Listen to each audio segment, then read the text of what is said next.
We're live.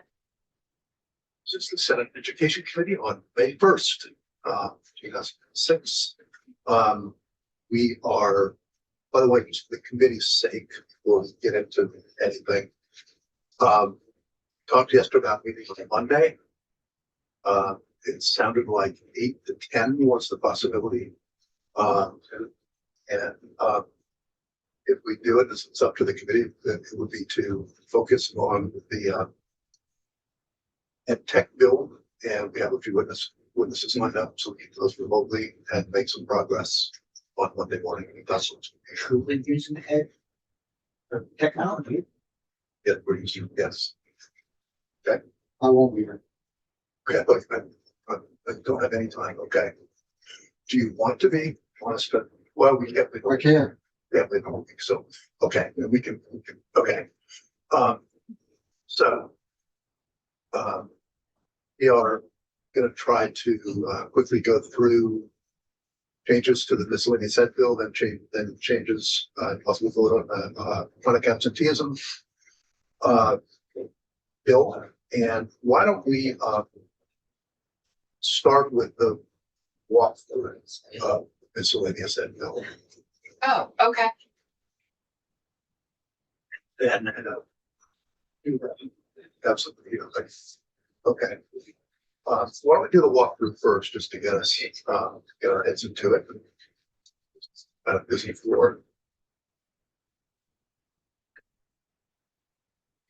That's Okay, I thought Tuesday later. Okay. Use that. You're using that. Takeaways and all things. Okay. We have to share open. Where we looking? Yeah, I don't think it's public today. We'll have to do what we have to do. So let's start with the walkthrough. Beth St. James Office of Legislative Counsel. We're looking at the miscellaneous bill. Yes. Okay. So I did receive an email with some suggested edits. Did you receive that email? I don't. Okay. Then let's walk through the draft that's on your website. And there may come a time this afternoon where you are interested in a new draft. Okay.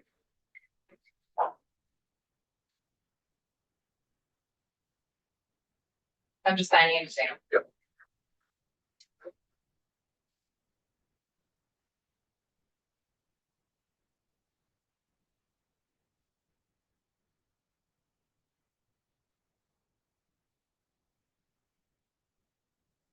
So,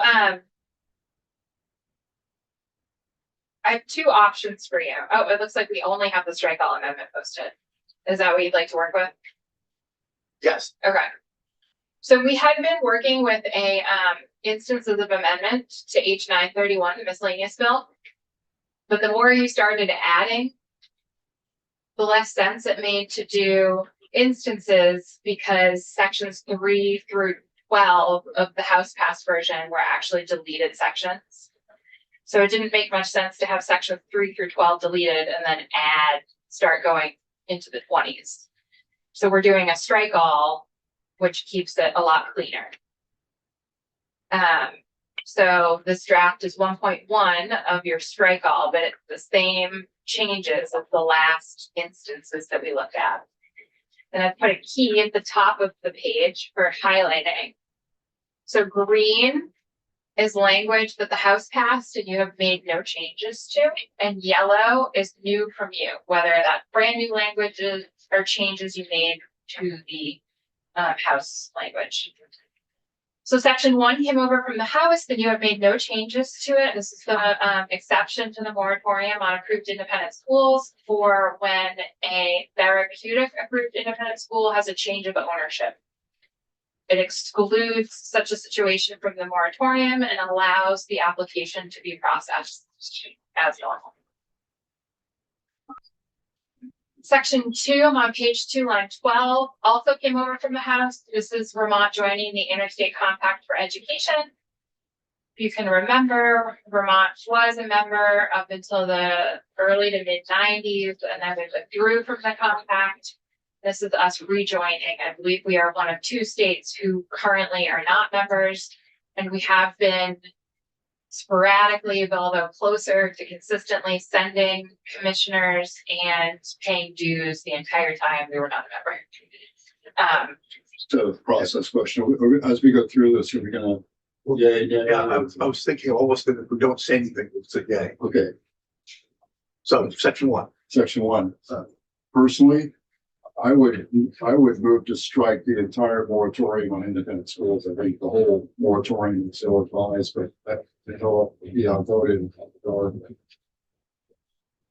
I agree with, if we kept the section in, the moratorium on therapeutic schools, which I believe is the intent. Right, I agree with that, but I think the whole moratorium on group defense business. So what lines are those? It's the whole section. Well, it would alter the legislation to remove the entire section of the moratorium on approved independent schools. Line 10 through.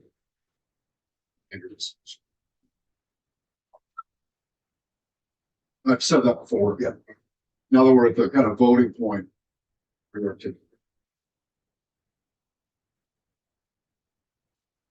Why, it sounds like this is going to get longer, than, I was thinking. What, 30? Should we just go straight to some changes in this draft? Something that. Sure. The yellow section. Yeah. Well, no, in the strike, all the yellow sections represent new language from you as compared to the House. They don't necessarily represent new language from the last draft. So, I can guide you through what we've done. And that is no changes to section 5, the Intercollegiate Sexual Harm Prevention Council, since our last walkthrough. Great. Yes, 18. Thank you.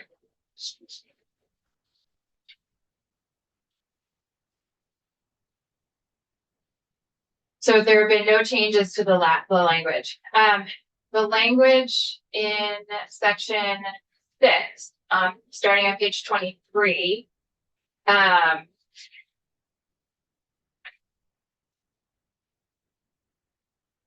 have been no changes since the last time we looked at this, but I believe this is the section that you were waiting to get recommendations back on. And I believe you've gotten those recommendations. I haven't seen. Okay. Oh, I see them now. Okay. So I have another draft with editing right now that have preemptively made those changes. I just don't have it for you in this moment. Okay. Because we just got those. Okay. So there's nothing to look at there.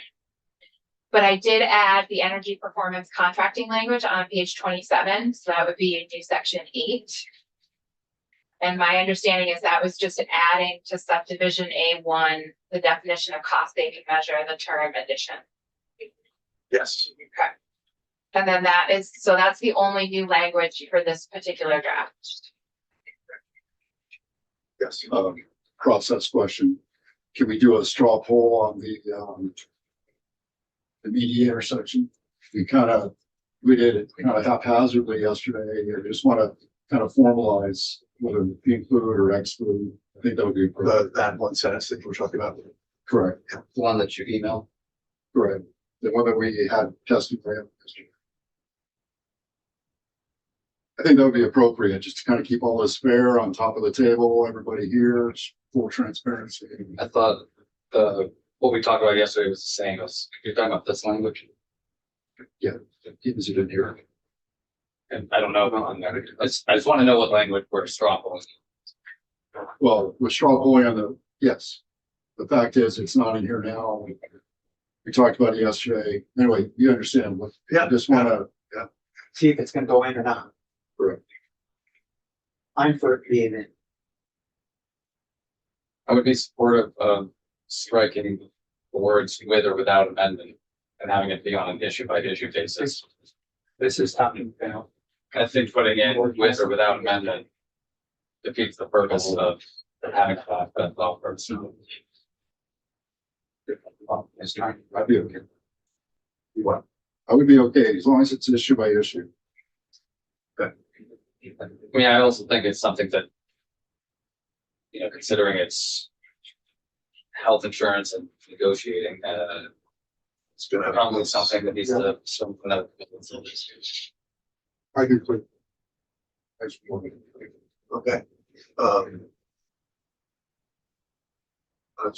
still here, but why don't we really know the draft? So let's, add that into the, do you see the set of? I will have to connect with my colleague Sophie on this. Yeah. And I cannot guarantee that I'll be able to connect with her this afternoon. I don't know what her schedule is, so, but I will try. We're not voting this out today, so. Okay. We'll end up talking about it. Okay. So with that, I think that's good. Did you want to do a straw poll on the last section? I think we all, so just make sure, I think we all agreed on that one. It's the adding of an addition. Performance based on. The very last change here.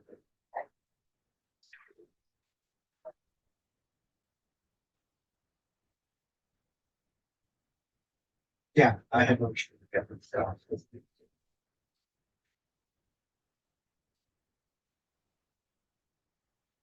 Okay. So Charlie, why don't you come up for a minute? Then we'll go back to the absentees.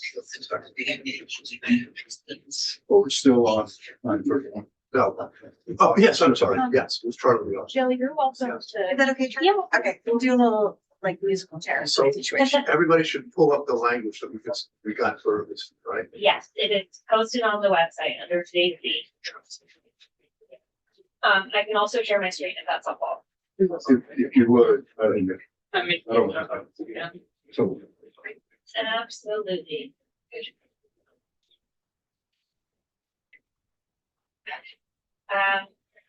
Thank you for having me, Charlie Glisserman. I'm the policy director at the Vermont Network Against Domestic and Sexual Violence. I am pleased to report that the Agency of Education and the Vermont Network came to some compromise language, which is posted and screen shared back here. The changes that I could report from the last draft are what is underlined. They include the addition of 2 individuals who serve as designated employees under the hazing, harassment, and bullying prevention policy appointed by the Secretary of Education, and clarifying that the appointee from the National Association of Social Workers is a school social worker. I don't have too much more to add on the language, but would certainly welcome folks from the Agency of Education, Deputy Secretary, if they would like to speak, and I'd be happy to answer any questions. So I saw the deputy secretary is nodding her head, yes, it Yeah. thumbs up. We're in agreement. All set. you have to introduce your thumb. For the record, this is the thumb of Deputy Secretary Childress Campbell. Yeah, we have consensus on this language. Okay, everybody good with this change? Okay, thank you. Thanks for the work. Thanks for getting us to agreement on that section. Perfect, thank you. Okay. Thanks. So that's the.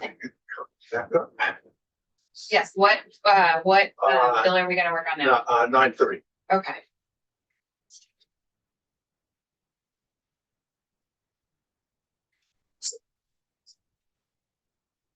Senator Bogdan.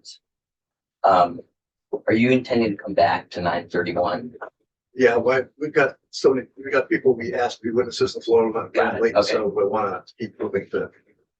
I would just, If we may, yes, if we have time, we will. okay, I just appreciate a moment to speak to this, Okay, the next okay, appropriate. okay, thank you. That's St. James Office of Legislative Counsel, so we are gonna look at.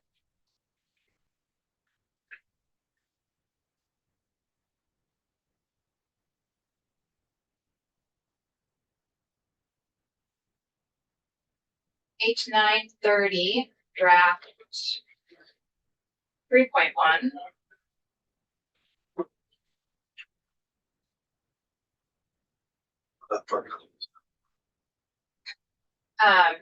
So again, this is a strike all amendment to H 930 as passed by the House. You have added the findings and intent section, sections 1 and 2, but we have made no changes since the last time you looked at that language. No changes, actually. We can just skip right to the end. Yeah. Okay.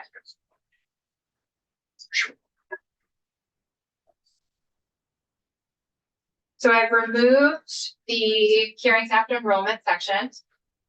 So what was section 8 now becomes section 7, the report. Oop, and I can see that I should probably amend, I did not do this, but as I'm reading it, I probably should have and can and send Daphne a new copy.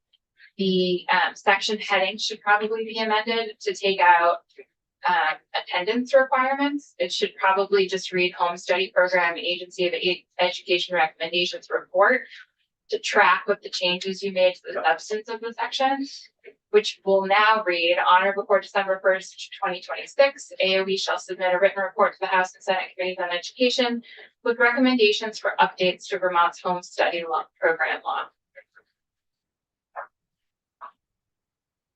That's what we talked about yesterday. Yes. Yes. We pivot to AOE representative to just get an acknowledgement that that's something that there's enough, The deputy secretary's thumbs up. it's enough direction. It's We've pretty. got it. Yes, pretty- absolutely. And I think having clarification on the goals of the home study community, and we were very clear on what the goals are from our VSA, VSPA partners in VPA. So I think we have some And clarity. the discussion, I think it is. Yeah. Yeah. Okay. I think we're ready for a vote. Yes. I just want to say, when you take that vote, it's going to be you're going to be voting on the amended version that I'm going to give Daphne with that amended section heading, just so that we're all clear. And I'm going to call that draft, what is this, draft 3.1? I'm going to call this draft 3.2.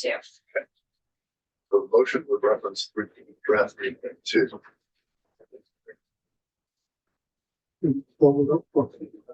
It's the.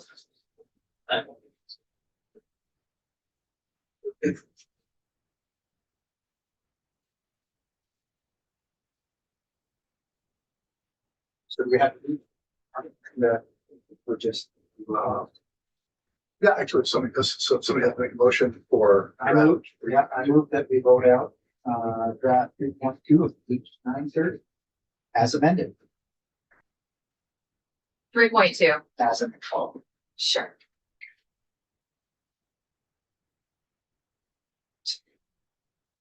Great. Yeah, we're ready to. Okay. Senator Heffernan, Yes. Senator Shea, Yes. Senator Brown, yes, Senator Williams, yes, Senator Bond, Yes. All for.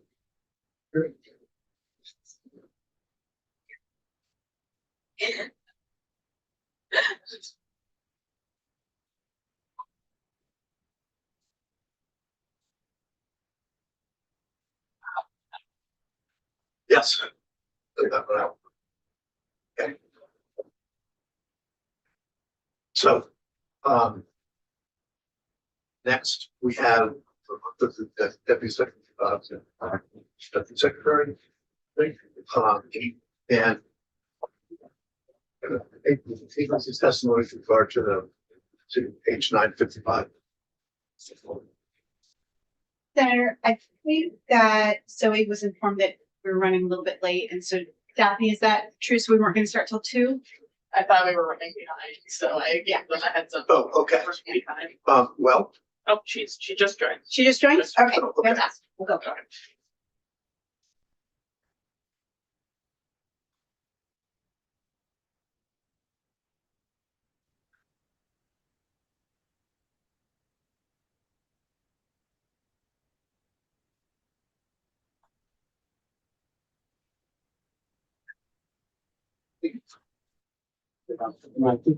You folks have our written testimony that was submitted. I sent it to the printer. Say, Or want to be referencing it? I'm posting it now. Say, it's this computer just there.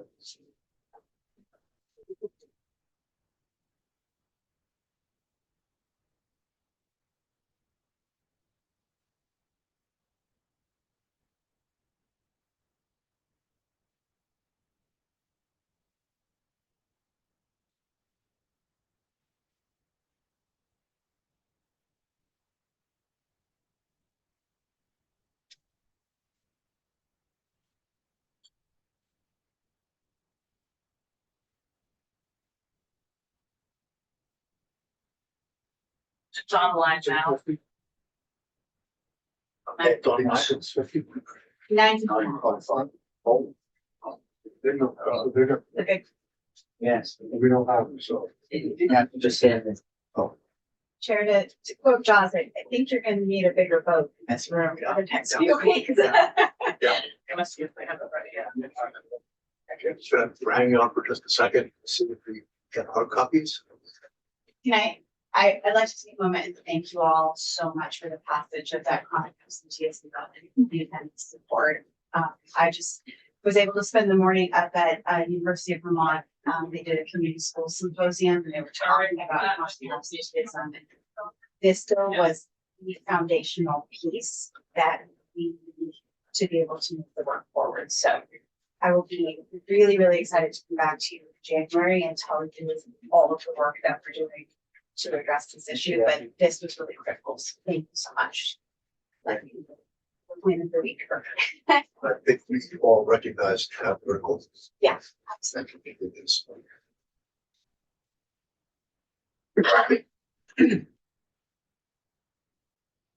Good, we all have hard copies.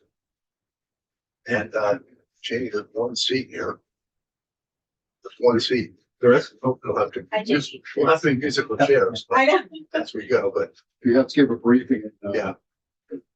We'll have to get up and like shift chairs, pull one out. When the music stops. Yeah, that's right. Okay, so welcome to both of you. So for the record, we'll start with on the screen.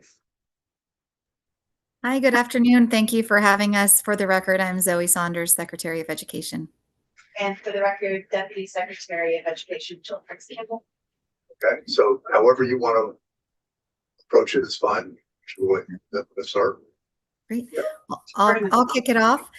Just want to start by thanking you for inviting us to testimony today. We were very pleased to receive the invitation yesterday to provide testimony on H955.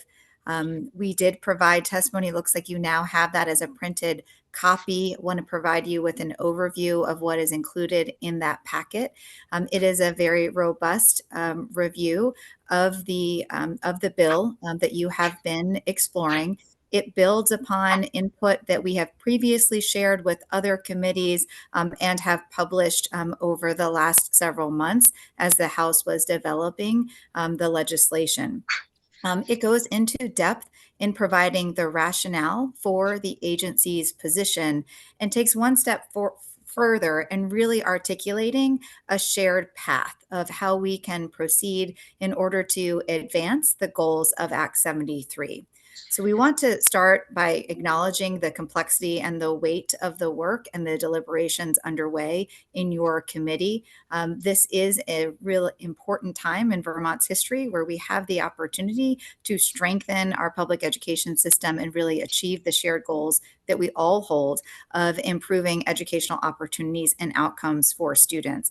That continues to be our North Star with all recommendations we bring before you. The information that we have shared is quite detailed, and it goes into some specifics around proposed legislative language. And we want to pause there and really emphasize that this is us coming to the table as a partner. We know that there will continue to be additional conversations, and what we hope to get out of this testimony today and discussion is to identify those areas where there are some questions or there's areas of pause that we can really build upon, because we see this as a critical juncture for us to work in collaboration to move and advance the goals of Act 73.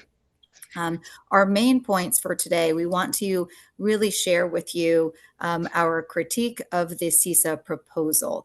So what we will be doing today, I won't be going through a slide deck. I will be walking through some of the points that we have included in testimony, and then really opening this up for further conversation so that we can engage in a deeper dialogue.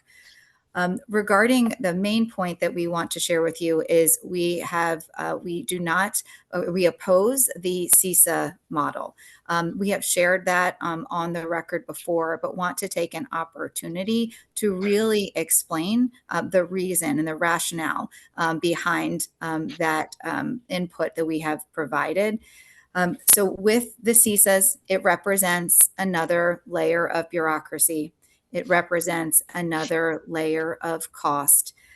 It also really creates redundancy in terms of the activities that must be accomplished. So much of what is described in terms of the CISA are responsibilities that are currently held within the central office of districts. Also, we have strong reservations around the voluntary merger process. We don't see that voluntary merger process will actually result in the larger districts. It's important to understand and a reminder that the larger districts are needed in order for our funding formula to work and to ensure that communities don't get left behind. So our concern with the CISA model is that it could exacerbate existing inequities within our system without, in the meantime, and then not result in the larger districts that we know will be important for the viability of operations of districts and to ensure that every student has access to the consistent and equitable educational experiences. The delay in the approach for the CISAs does delay the implementation of that foundation formula. The foundation formula is a really central driver in terms of addressing many of the root cause challenges of our current system where we see great inequity. It also creates increased uncertainty at a time where we need to be providing clarity around the next step forward and supporting the coherence of our entire education system. So within our proposal, the other point that we note is that the Senate passed a budget that really is based upon is endorsing largely with the cost of the budget, the policy decisions that are within H955, because that budget does support some of the funding for the CISA. So we want to make note of that because there's some really important policy decisions that are tied to how we fund and resource our system.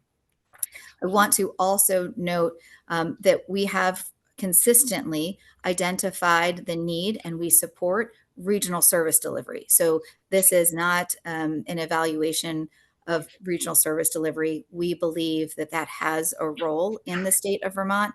And even in the governor's original proposal, we had outlined a path where we could still have regional service delivery. Our concern is that that needs to be done after we've made the underlying shifts in terms of how we're structuring our districts. If we don't do that, we're adding another layer on top of an already very complex system of 52 SUSDs and 119 school districts. So just want to be really clear in making that distinction that we support regional service delivery, but not in the way that it's constructed within the bill, which adds another layer on top of our existing system and creates additional cost.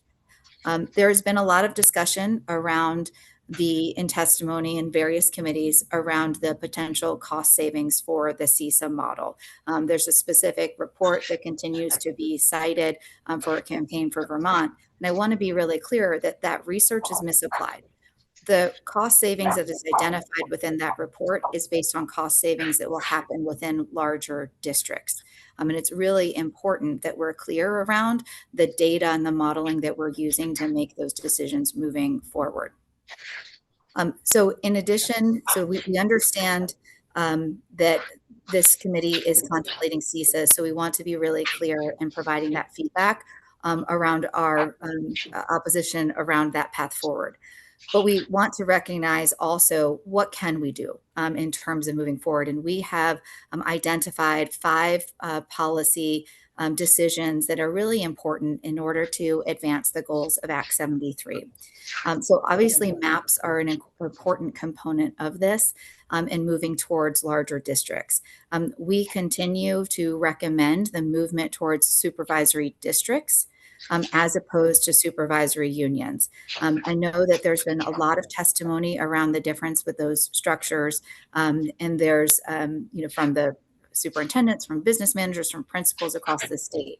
I do think that there is large, wide scale agreement around the fact that supervisory districts do allow for greater efficiency and allow for the ability to be more equitable with how we resource the system.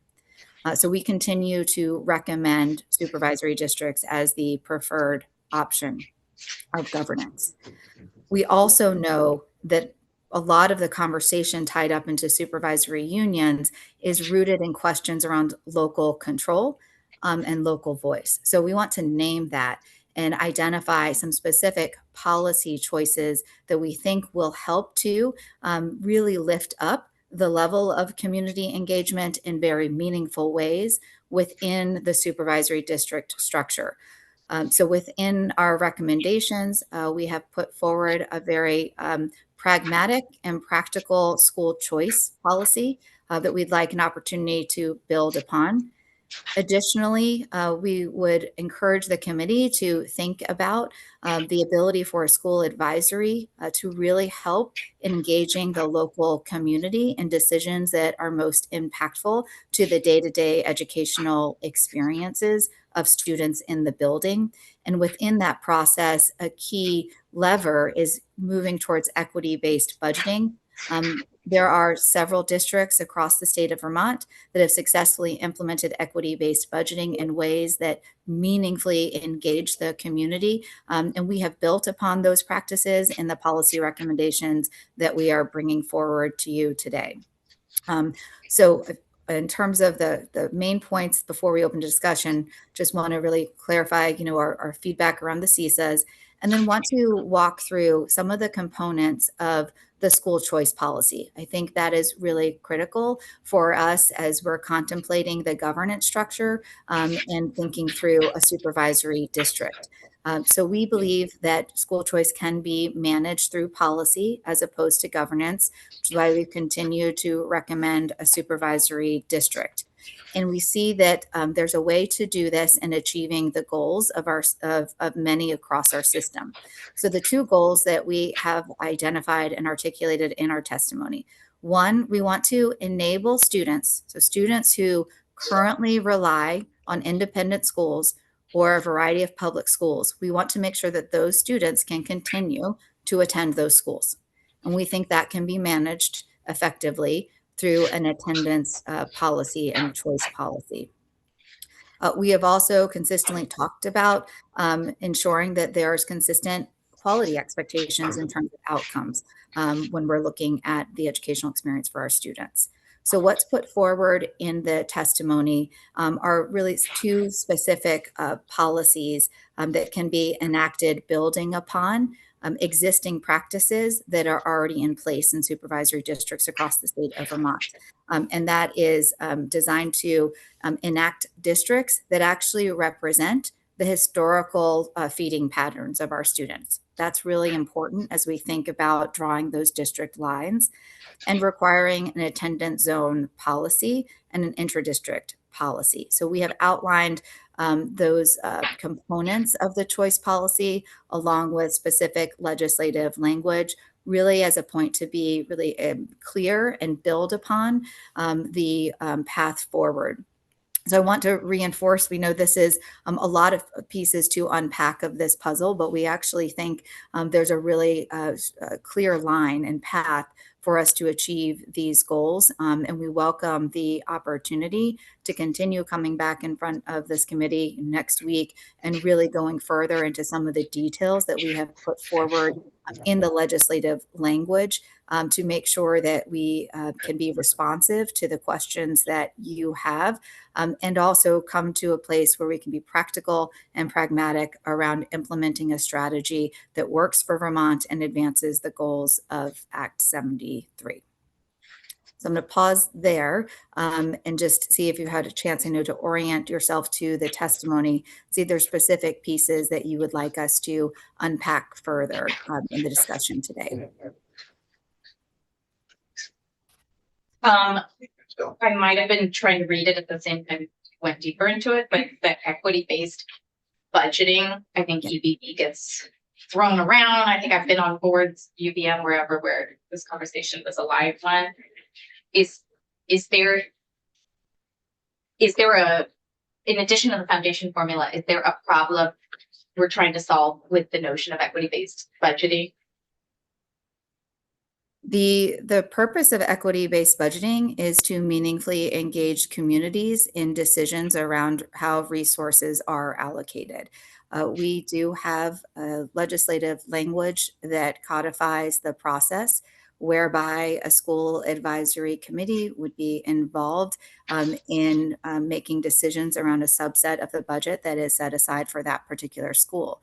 The intention of that is to ensure that those decisions that are being made school by school are truly reflective of the needs and the priorities of the community.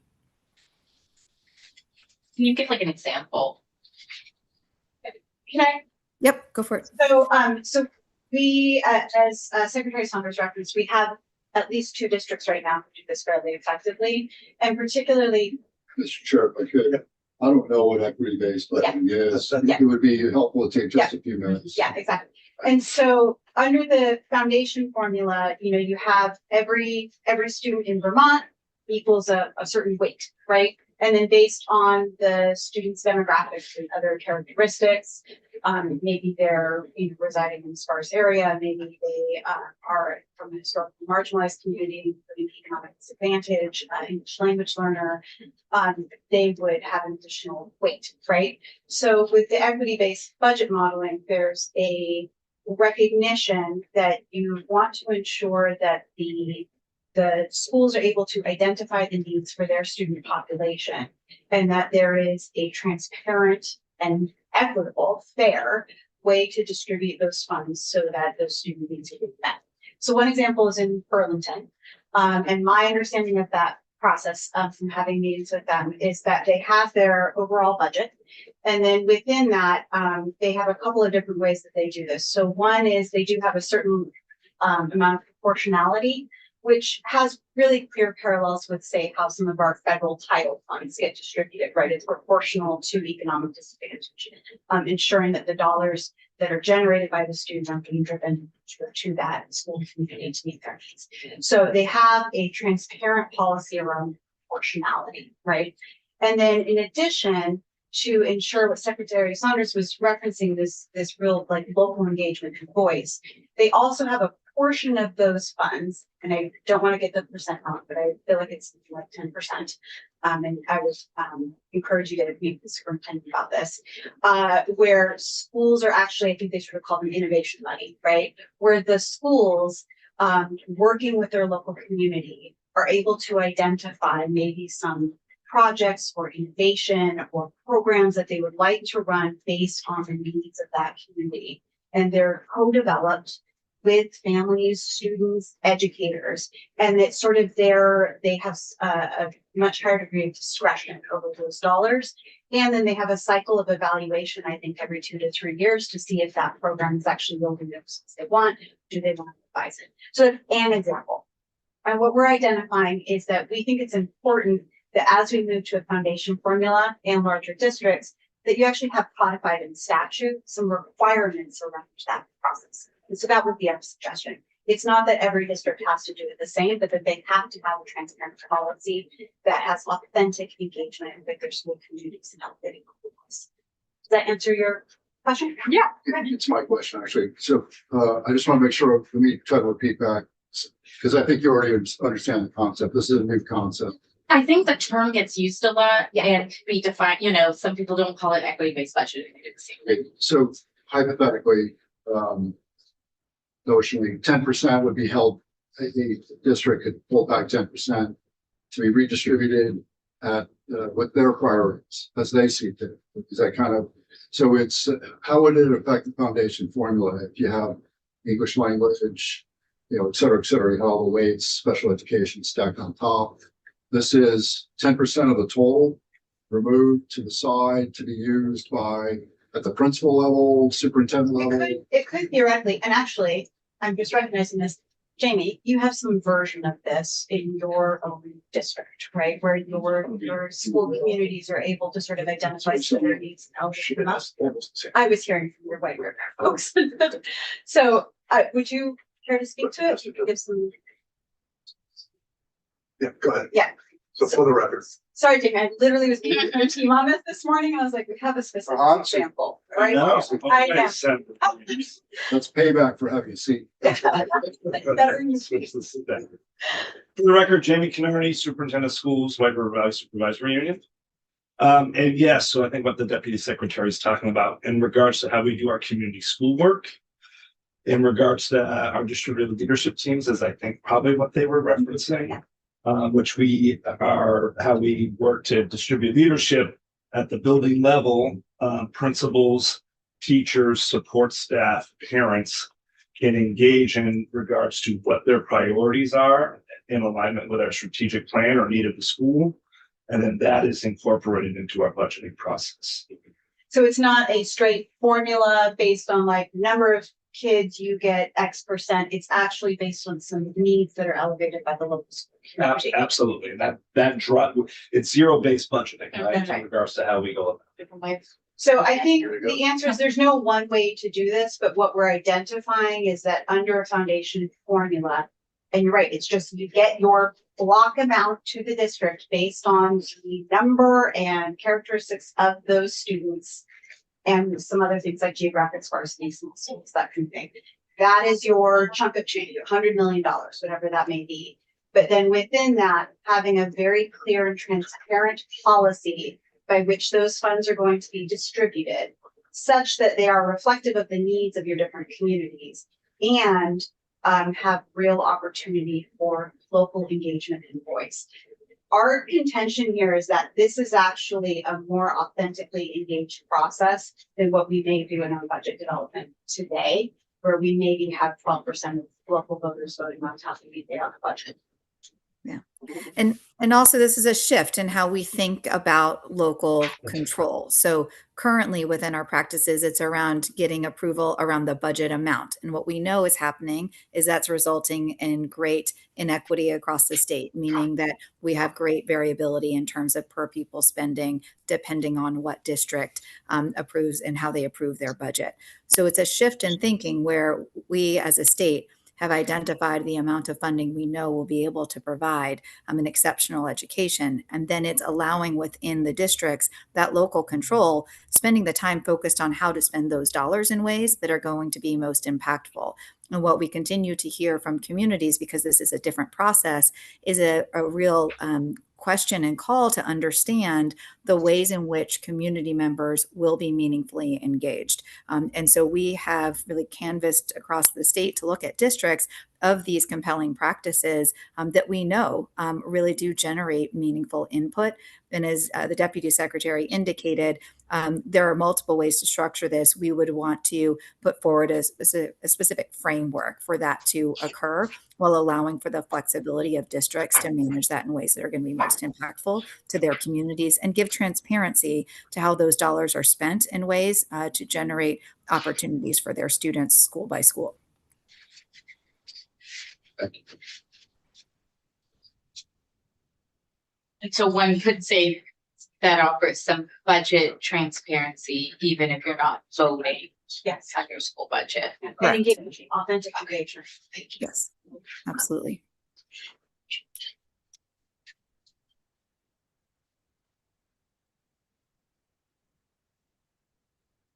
I'm sorry, my question while we're looking at the whole document. So I'll just say, like, I've been going around and when I talk to folks, I just have a few numbers in my head that I could be wrong about, or, you know, it was just like a kind of Google search. But, you know, my understanding is the average school district size in the country is 5,000. And the mean school district size, so like when you take out New York and Boston and all that, the mean school district size is 1,500. So I'm not trying to say that that is necessarily a best practice, but all the other states in the country have a foundation formula. I know that Massachusetts, that's number one, it has school district size of about 3,000 if you take out Boston. So those are the numbers that I've had in my head of just like, if it's good enough for the number one state in education, if it's good enough for a lot of other places, that's a pretty good range.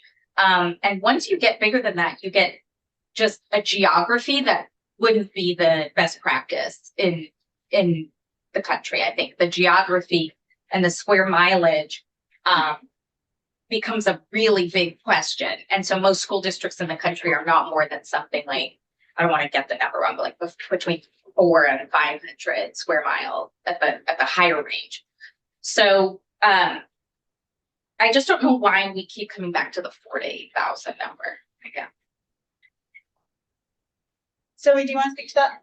Yeah, and we'd be happy to resubmit prior testimony that we shared regarding the district size, because you're right, there is going to be variability across the country, and there has been a lot of research looking at district size. There's two pieces to really take away from the research, is that there's an identification of what's really too small not to achieve scale, and what's too large where the scale is kind of lost in terms of the opportunity. And so everything we've recommended is within the bookends of the research in terms of what is a district size that is effective operationally and can generate those quality outcomes. The specific enrollment parameters that we put in place and have recommended, because it's tied to research that is related to the foundation formula. So within the foundation formula, we identified the key educational objectives. What do we want to make sure that students are able to benefit from in their schools? What are those resources that need to be in the system that are based on research and identify the conditions necessary in order to support highly effective teaching and learning environment? And that research was based upon the numbers that we've put forward at that baseline number of 3,900. And so as we've followed up, we've also shared some additional modeling that was done. If we move below that number, we can reshare that testimony. There's certainly scale that you can achieve at 2,000 and at 3,000. But again, all of this comes with different choices. And I think that's important as we make these decisions in defining these parameters, because it is a series of choices that need to be made if we make adjustments to those parameters. So we can also, I think, would be really helpful to follow up and dive deeper into that testimony. And I think it's a good conversation to have. But ultimately, we know scale is important. And what you're highlighting is there can be variability with successful systems. But we're really connecting all of the pieces together. So we're thinking about the size of the district relative to the funding and relative to what that funding can actually support in terms of educational offerings. The lower that you go, and one of the key things that we looked at in our analysis is the lower district size. I think below really 2,000 was where we had trouble in actually achieving those teacher salary increases, right? So at every point that we make these adjustments in terms of enrollment, there are real opportunity costs that we have to quantify, and there are choices to be made around what the legislature feels is more important. So I think part of what's always is Secretary Saunders, sorry, we can't. We're so fancy in this room. Part of what we're pointing to is that when we were looking at these numbers, it didn't happen by accident, and I can't emphasize that enough. We started with the stated educational goals, and then we identified what size of district is necessary under our foundation formula to be able to achieve those goals. So you can go smaller, but you're not going to, you either have to do one of two things. You have to increase the amount of funding, and at a certain point, no amount of funding is actually still going to achieve those goals. You just have a scale issue, right? And I think we can probably all picture some districts who are never going to be able to have, just because of size, the offerings and the quality standards that we'd like them to meet, right? So you either have to increase your cost, or you have to decrease your opportunity and quality. And that's just the math, right? So when we started from the goals and we reverse engineered backwards to what are the conditions necessary, that's where that number came from. And it's based on research that's been run for about 30 years at this point. So to your point, Senator, there are a lot of different district sizes. I don't know that we would say any of them are best practice. We have to have some Mhm. criteria by which we're evaluating that. But we arrived at 4,000 to 8,000 in a very specific and deliberate way. And we've done the modeling that shows, as Secretary Saunders just pointed out, at 2,000, you can still get a lot of the things that we're aiming for. When you drop below that, you're going to have to, and again, what she's talking about is choices and who's making those choices. Communities. You're getting this amount of money. We have really clear standards and quality goals we're aiming for. What choices are you going to make as a community? They're going to get increasingly painful as you get smaller. We're seeing that. Could you address the square mileage question? I was just seeing that Massachusetts' largest school district by area is in the Berkshires, which some consider the Vermont, Massachusetts. That largest school district is 214 square miles. I think the Lamoille district that was proposed in some version that wasn't even, I don't even know if it was the one you endorsed or a smaller one, but that was about 600 square mile. So I do see that there is at least a recognition of the geography as important to the best practice, and we're the most rural state in the country. So can you speak to your understanding of square mile coverage? I think when we start to look at square mileage coverage, it prompts conversations around how to organize staffing. And so within a larger geography, there would be importance to have some regional leadership. And there's models that we have put forward as to how that can be structured. In some states where they have a larger geographic coverage, they may have a regional superintendent or a regional director assigned to that part of the district. And then also typically those regional directors would also be responsible for an area of expertise. So let's say one regional director is involved in the southern part of that district and is the expert around professional learning. So they would be responsible for professional learning for the district, but have a real understanding of the unique operational needs of that particular region. So when you talk about geography, it really prompts conversations around how to structure staffing, leadership, and support. And that would be important considerations. And we have looked at those different models of the best ways to structure them. Senator Heffernan. So you know my concept. And what aggravates me with this is that everything we talk to, from Senator Hinsdale's worries to everybody else, is about size. Is that if we do a one unified system, now you can take the time, because you're talking about school advisory committees, which that's how I address the heat load control, because you are to a foundation system. As you need to say, hey, I need more administrators here because of terrain and less here because of student population, that it gives us, the state, so much more flexibility. It takes away all the, we start talking about the legalese to combine districts. We're going to drop our districts down to half is what we're hoping out of this committee. That only temporarily fixes a problem maybe 5-10 years down the road where we're going to have to shrink again. And it means all that cost and all this argument is going to happen again under this roof. I know some of the reason is because of pay, and it'll take a while to get everything scaled to measure. But I do not understand under this dome here why we're a small state. We're declining population, and why that wouldn't work better. As you need more administrators, you have them, and as you need to lighten them up, they go away. You combined all your services, you combined all your specialty. Why isn't that going to work? And why haven't we been pushing that? Because everything you talk about, nobody wants to draw lines in here. I mean, nobody, because somebody feels they're going to be left out. And, my colleagues and I get very frustrated that we get nowhere. And answer that, if you would, please. So I'm Jill, you want to kick it over to me? It's very agitating being here and listen to all the problems. Like, you realize how we can solve this by being able to move an administrator and, oh, hey, Burlington only needs one because one person has to handle 5 principals compared to where another administrator, he might only have 2 or she, because of the areas so much further apart. But yet we all can share any and every aspect of the work. I know the NEA is not a big fan of it, but you know, it's what's right for Vermont. And that's, I'm getting very blown off some steam. Sorry, but Fair questions.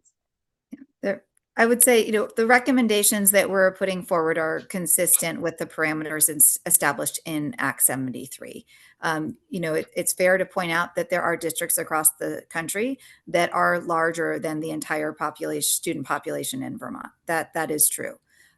What we have put forward here is really a balance. I think what we're operating as there's a healthy tension here between freedom and unity, right? And so what we're describing are there some statewide clear expectations that are really important and some regional statewide service delivery. And then the opportunity for those districts who also have the local connection and be able to lift up those nuances of the community. So all of the recommendations we're putting forward are really within the construct of Act 73 to develop, you know, within those parameters, because that's where we've been able to create the interconnection between the quality funding and the governance decisions that you got to give us lines that everybody can handle, because that's what we hear in this committee every day, that the lines aren't working. The lines aren't working. Yeah. And so I think sorry. Yeah, that's what we run up against. And, you know, concept and what you put out is great, but nobody wants to draw the lines.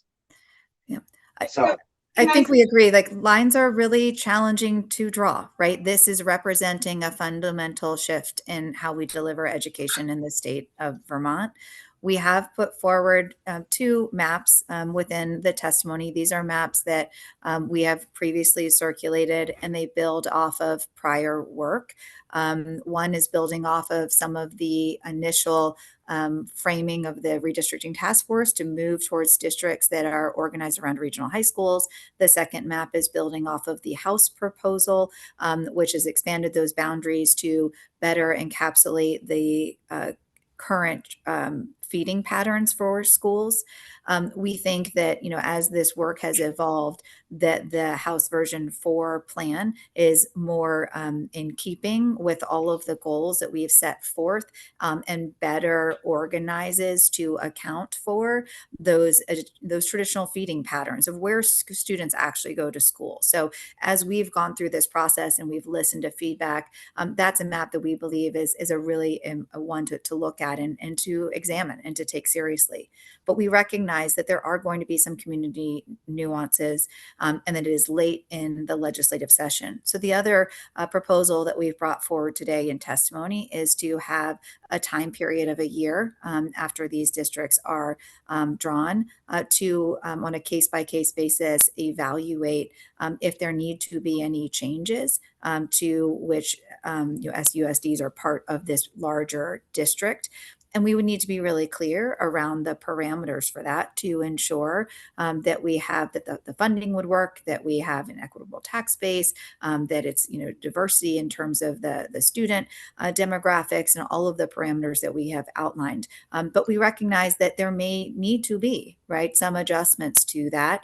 So we've put forward, I think, a starting point for a conversation around how that could be structured for communities to go through that process, evaluate it according to a rubric of the criteria that are established, and allow the state board to review those appeals for what adjustments may be needed within those district lines that are drawn.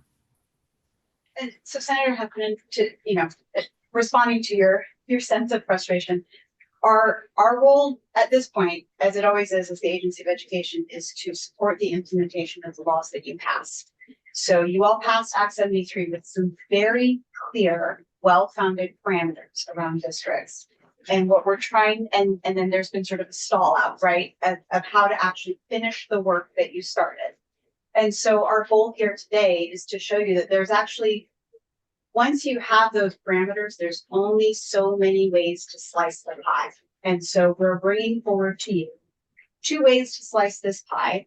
we have a preference for the one that we've linked here that's called House Version 4, because it actually aligns very closely with the choice policy, because we also know that school choice has been another major stumbling block to complete the work. So just to sort of clarify, like that is what our role is as the Agency of Education. It's not to relitigate the laws that you passed, it's to support you in implementing them. And we're recognizing that for a wide variety of reasons, it's very challenging to get across the finish line with the next step in the law that you directed yourselves to do, right? So I'm wondering if we could take a little bit of time to actually look at the choice policy, because it goes hand in hand with the districts. So the two things need to work together, and it would allow you to also move towards supervisory districts, which I think you've actually heard some very clear testimony from your Vermont Association of Business Officials. I read the testimony that was sent over. These are the experts in the field that manage the budgets every single year. They're quite clear on the challenges of supervisory union structure and the barriers of a supervisory union structure to achieving education quality and equity. So we want to support you all in getting to the supervisory district construct and meeting the needs of the school choice policy. Thank you. I guess two things just to comment to an earlier comment made by my colleague. I think that respectfully we should be a little more careful about framing the perspective of the whole committee as something that's already been agreed upon. Like, No, we haven't agreed on anything. right. So earlier you had mentioned that the committee agrees on reducing all the districts by half. No, I'm sorry, that was with the map. It's my apologies Just there. wanted to make sure that's clear for Thank the folks, the public that might be listening. Because it's the impactful thing. The other piece, totally different topic, regarding the intra-district budgeting or the equity-based budgeting. I just wanted to clarify the differences between what has already been put in the bill in draft 1.1. It's on page 65, and that has passed by the House. It's on page 58. So it looks like there's already that the equity-based budgeting is already in here. Is the proposal to just add more clarification as to what the school boards will do and creating that 4-year review process on top of what's in there? I think what we're actually seeing is a broad consensus around the need for equity-based budgeting, because it was also in our original proposal last year. So H 454, as we originally submitted it, had the same language. So I think the difference is that in H 955, it is embedded within a construct that we fundamentally uses the wrong direction. Is the concept, do we have consensus around the concept? Yes, I think that we do. So I'm less concerned about maybe any nuances or differences between the two and more. So there's a broad recognition that equity-based budgeting is a way to ensure that, number one, the resources are going to the right schools, right? The right communities, right?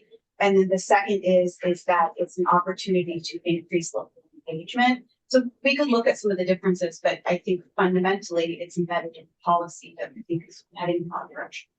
But let's acknowledge where we have consensus, right? That's a win. We have consensus around that. So. Yeah, I absolutely think that is a win. And I appreciate the question, because there is real consensus. When we move to this foundation formula, it is designed to promote equity. And so we need to make sure we're really clear in specifying those processes and the parameters.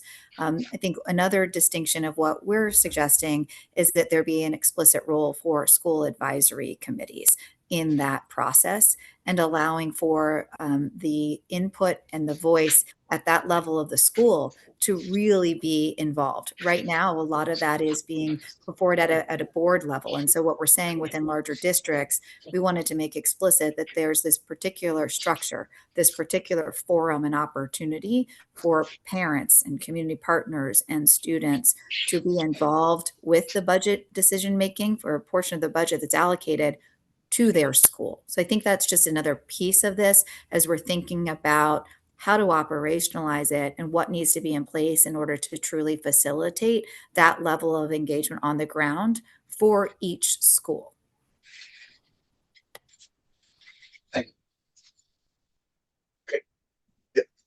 So I think I'm I'm clicked on the link that's in your testimony for the map. At first glance, it didn't look that different than your supervisory union map, your combo map, except the gray area with that. I don't have it here right now. Would you qualify that as fairly accurate, that there was converging consensus on does somebody know Well, I which think- maps I'm trying to I compare? think probably the supervisory union map was reflective of historic attendance patterns, would be my assumption in some ways, right? This map in a supervisory district construct Mhm. is deliberately built to be reflective of historic attendance patterns with the choice policy. So the two things go together. Right. And it allows you to get to a supervisory district as opposed to the supervisory union plus supervisory district combo Mhm. that you were working with. So I don't think it's an accident if Yeah. there's some overlap, because what we're trying to do is combine Right. attendance patterns and a choice policy. So with that, I actually then switched over to the CTE region map. It looks different. And I think when I look at it and it has the number of students in each, it really highlights that the districts with the larger number of students are the ones I hear a lot have wait lists, or people getting denied from HVAC programs or what have you. So I'm worried about the whole map conversation, once again, leaving out the CTE centers and districts, because I really want to say, I can't say this is half our kids. This is half our kids who are not going on to a 2 or 4 year degree, who need another type of education. Yeah. And I don't see anywhere, once more, how we are trying to think about them being part of a district or not part of a district. Right now we have, denials and wait lists in our more populated areas. What's happening? Yeah, Secretary Saunders, do you want to speak to this? Because Yeah. we share your vision for this. Yeah. Yeah, we absolutely. And I think the entire General Assembly shares the vision to expand access to career and technical education. As you know, we did put forward a proposal to move to one single governance unit for career and technical education, with the explicit intent to expand access and make that universal. So we recognize now, and we have done that mapping of where we see the largest wait list. And we want to ensure that there is that statewide review and oversight so that we can actually do some intentional work around budgeting to improve different lab space and programming in areas where there's high demand, and also to push in to high schools. So high schools that have classroom space available. The Education Service Agency would be responsible for developing that curriculum to ensure that we could offer those type of programming in high schools, where you may not need as much of a space for welding. Like other programs may be able to be situated within high schools that currently have classroom space available, and similarly within middle schools that have the space available. So our intention is for that Education Service Agency to take the statewide view and be able to apply strategically the resource allocation to ensure that we're developing up programs where we need to, and that we're pushing into high schools and middle schools to offer those opportunities. Also, we've put forward 2 different ways to fund career and technical education. And it is really important when we talk about expanding access that we're really clear about funding and resourcing the system. So we've put forward a weighted approach. We've also put forward a suggestion of a line item appropriation, and have suggested that either route that the legislature goes, that we're intentional about resourcing the system, and would hope that out of the JFO study, there is clarity around how we will achieve the intent language in Act 73, which is to expand access to career and technical education. And so I think what's important to know is that the agency's approach has very consistently been a comprehensive one. So Senator, to your point, we have a CTE proposal. And we are thinking about, even though, in this building, they get split off into different committees, right? And so you might not have visibility on the whole system. But the agency's proposals are reflective of a pre-K through all the way through 12 system that includes CTE. So what we're saying is overlay on this map a single statewide education service agency. You're familiar, I think, with our proposal here that is specifically designed to reduce those barriers that you're talking about. And Senator Heffernan's. I didn't know if you were going to reference Senator Heffernan, because I don't know how you solve any regional problems with a statewide CSA. It just sounds like you have no organizational system. Like, how do kids get out of Chittenden County to another CTE just because you have a statewide CSA? Yeah, so if I would think there's a couple other pieces of this puzzle that are underway. And so we always talk about quality funding and governance. And so on the quality side, we're already making progress and really being explicit around how we're ensuring universal access to CTE. So we have put forward statewide graduation requirements. We've put forward those recommendations to the State Board of Education. Those recommendations are really clear around the role of CTE in our system and ensuring that there is consistency with how credits transfer between sending schools and career and technical education centers. Additionally, within Act 73, there's the directive to move to a statewide calendar. That statewide calendar is important as we think about organizing professional learning, and also as we think about the logistics around students being able to access different CTE programs, right? Sometimes a barrier are the logistics around scheduling. So those are two pieces from a quality lens that are in place to support this. Additionally, we are putting out some really clear recommendations as we work with the field to define the criteria for evidence-based curriculum, high quality instructional material. We're doing that in a way to look at grade level content standards in alongside an understanding of those career competency skills that we want them to develop. So on the quality front, there's a tremendous amount of work that is in place to achieve that. On the governance side, governance is ultimately around how to resource the system and to achieve scale. When you talk about the scale of CTE, the states that take a regional approach like we're suggesting have similar enrollment as we do in the state of Vermont. And that's by design, because that's how we can achieve scale in terms of resourcing the system. So one single governance unit allows you to, look at the Perkins dollars and really think about how you would distribute those equitably based on the needs of the entire CTE system for the state. It also allows for some clarity around managing what have been some of the recent disputes in terms of the type of coordination that's happening in terms of attendance requirements and things like that between sending schools and the CTE. So there becomes, with this governance unit, real clarity around those consistent policy and procedures. And ultimately, all of this is related to how we can best utilize the dollars to deliver on our significant investment in education. And so we've done modeling based on some assumptions that we've made clear around the funding. Note that JFO will still finalize these funding recommendations. And we've looked at that to actually organize how the staffing would look. So we've put forward some sample staffing matrices of how this statewide delivery would work for CTE. Much of our recommendations are built upon some of the effective practices of states that are similar to ours in terms of our rural nature and so forth. And our CTE director has been very involved in working with her counterparts in other states to structure that approach. And we think that it really does come with, it really does address a lot of the barriers that we've identified, that we've analyzed and examined over the last several years, and allows us to move into a system that has more consistency in terms of quality and programming opportunities across the state.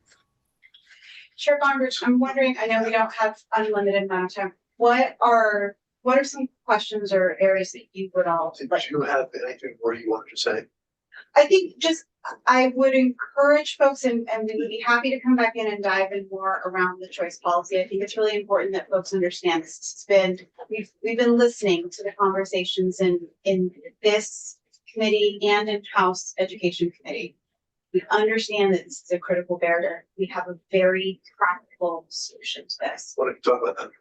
Yeah, so Zoe, would you like to just like? Yeah, and I was just going to emphasize that same point. I think, this has been a partnership with the General Assembly, over the last 2 legislative sessions. And we recognize that the original proposal that was put forward by the governor was too restrictive in terms of the choice policy. And so the evolution that you're seeing is really in response to the feedback and the desires that we've heard. And it represents what we think is a very practical, pragmatic solution. And I think the key part of this is really recognizing those students that continue to rely on independent schools will be able to continue attending those independent schools. Students that currently rely on a variety of public school options will be able to continue relying on those public school options. And the reason for that is that we've been really intentional around thinking about the structure, because the district lines should be representative of where students go to school. And we then looked at, and we still believe that it's really important to move to supervisory districts because that's the most efficient use of governance. But there's a lot of questions around how will that work when we have a variety of different school options. So we looked at some of the policies that are already in place in supervisory districts that are common practice, including attendance zone policies and intra-district choice. Along with high school choice, which is already part of our system. So what we've been able to outline is we've taken the 4 areas where we currently have school choice in the Vermont system and are identifying that we can maintain those options with some very small refinements as it relates to the larger districts. And I think a couple other pieces that have been questions would be, ultimately we want to make sure that every student has a home or homes, right? That they have an education that they can access. And we need to be practical in mapping out that solution. So we think that this approach we're putting forward really achieves that purpose and is realistic in recognizing where students access their education and ensuring that that can continue and be strengthened through this approach. So if you look at these 2 policies together, right? So the first one is the enrollment and attendance zone policy, and that's what Secretary Saunders was pointing to. What are if you look through every sort of each subsection, what are the current attendance patterns? And this is in essence preserving those, right? So not making a change there. And then the second policy is really taking what are existing practices. That's the school choice policy. So the first is actually just where do kids go to school and preserving what already exists. And then the second is that every district needs to have some policy around within that district. How are you managing students who may be attending one school and want to go to another? This happens, it's really important to emphasize this, every single day in our district, right? There's what it's called hardship clause, right? There's, a parent can request because they are working in Burlington, that their child attend a school in Burlington because that's where they're working, right? And they wouldn't be able to pick them up. Or in the cases of hazing, harassment, and bullying, where the student, it's determined that we sort of can't come to a good resolution for that student has an option to request to attend a different school. These are practices that exist right now. And then we're also pointing towards a pretty exciting future state where you might have public schools that become magnet. And if anyone had a chance to watch the press conference yesterday, Mr. G was sort of pointing to this ideal kind of future state where you would have more than one high school. Mr. G, who's a teacher in Northfield. Northfield. He's fabulous. I recommend he's. He does walking Wednesdays. I would recommend attending walking Wednesdays to school with a group of students. It's a wonderful community building activity. But if you have a large enough district, you may have more than one high school in that district, and those schools can start to create their own identity. You could have a high school that is known for performing arts, and kids within that district. I always talk about this as finding their jam, right? You could have the kids who are really into STEM, and you'd have a school that's really specializing in some advanced programs and offerings, right?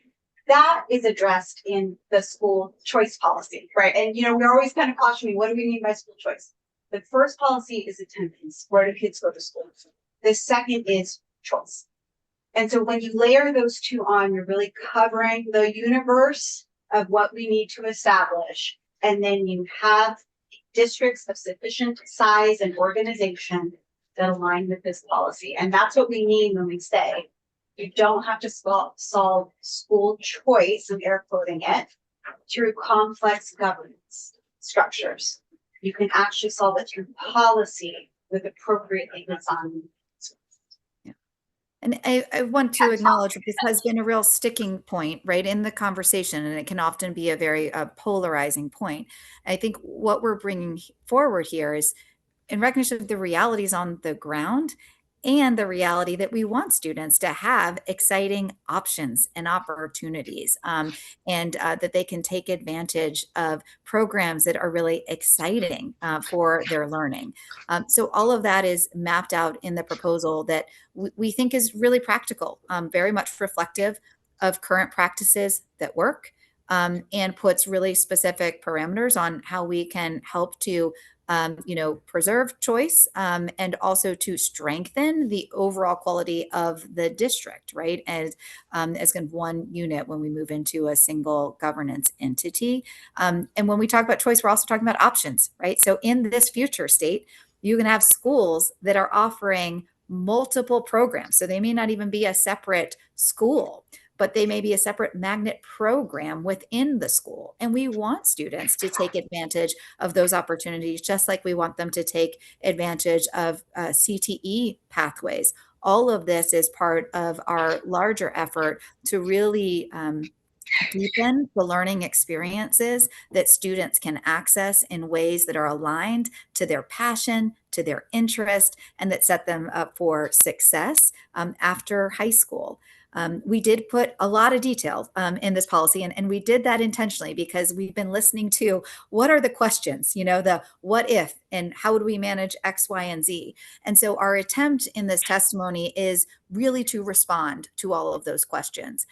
However, we want to recognize that we may not have gotten all of it right? And so what we hope is that this really serves as a very clear and detailed path forward, and that we can look at the specific items within that proposed legislative language, that may give you pause or that you might have questions about.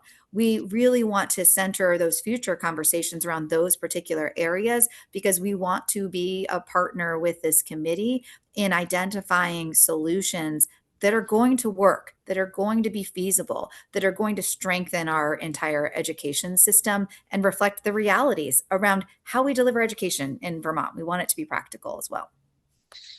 Senator Roth is done. So speaking of reality, we have 4 more days to get this bill out. When we looked at any configuration of districts, we got significant pushback that I think would not result in a bill that could be passed in the House or the Senate. I don't, 4 days, so I'm just putting it out there. If we cannot get districts in the next 2 to 3 years, you have the House that has advocated for larger CSAs. You have, our chair has put out a map that has a combination of districts and supervisory unions. What do you think is the next best step for us to move towards a equitable and fair system with 4 days left to decide how we move forward?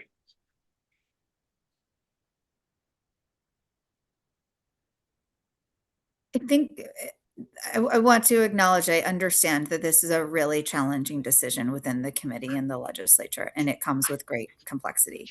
I think this is part of the reason we're putting forward this concept of moving to supervisory districts, but allowing for that year to really make refinements that are required in order, to your point, Senator Rom-Hinsdale, to really reflect the realities of the ground.